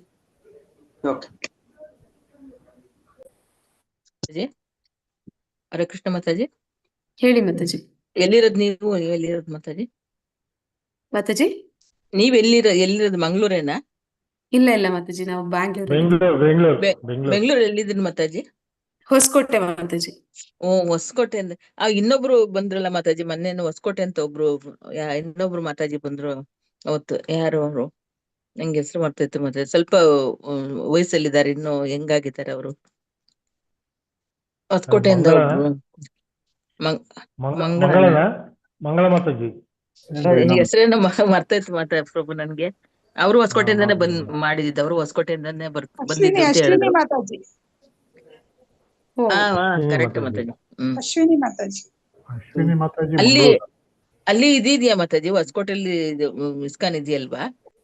ಅಂದ್ರೆ ನಾಮಹಟ್ಟ ಇದೆ ಮಾತಾಜಿ.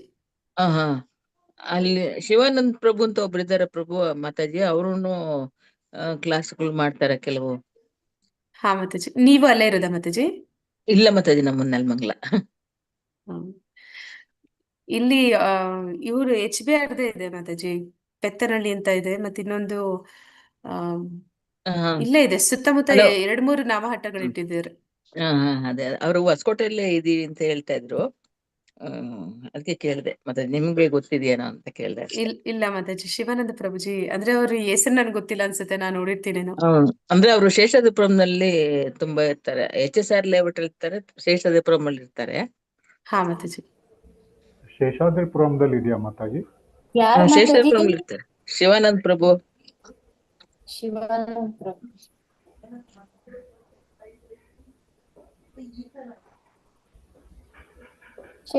ಅಟೆಂಡೆನ್ಸ್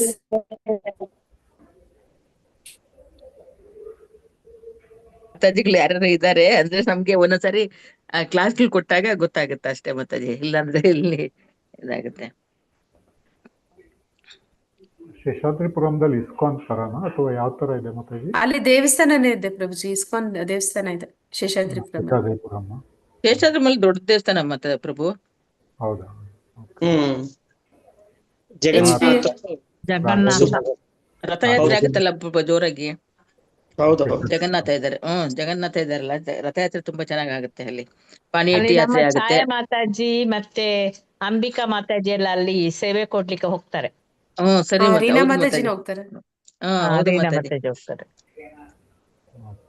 ರೀನಾ ಮಾತಾಜಿ ಬೆಂಗಳೂರು ಮಾತಾಜಿ?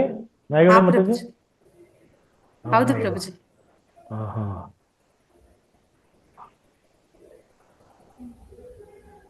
ಹರೇ ಕೃಷ್ಣ ಮಾತಾಜಿ, ಧನ್ಯವಾದಗಳು. ಹರೇ ಕೃಷ್ಣ ಪ್ರಭುಜಿ. ಅಟೆಂಡೆನ್ಸ್ ಎಲ್ಲಾರ್ದು ಆಗಿದ್ರೆ ನಾನು ಇಲ್ಲಿ ಕ್ಲೋಸ್ ಮಾಡ್ತೀನಿ. ಆಗಿದೆ ಮಾತಾಜಿ, ಆಗಿದೆ. ಹರೇ ಕೃಷ್ಣ ಎಲ್ಲರಿಗೂ ಧನ್ಯವಾದಗಳು. ಹರೇ ಕೃಷ್ಣ. ನಿಮ್ಗೂ ಹರೇ ಕೃಷ್ಣ ಮಾತಾಜಿ. ಧನ್ಯವಾದಗಳು ನಾಗವೇಣಿ ಮಾತಾಜಿ. ಹರೇ ಕೃಷ್ಣ. ಹರೇ ಕೃಷ್ಣ ಮಾತಾಜಿ. ಧನ್ಯವಾದಗಳು. ಧನ್ಯವಾದಗಳು ಮಾತಾಜಿ.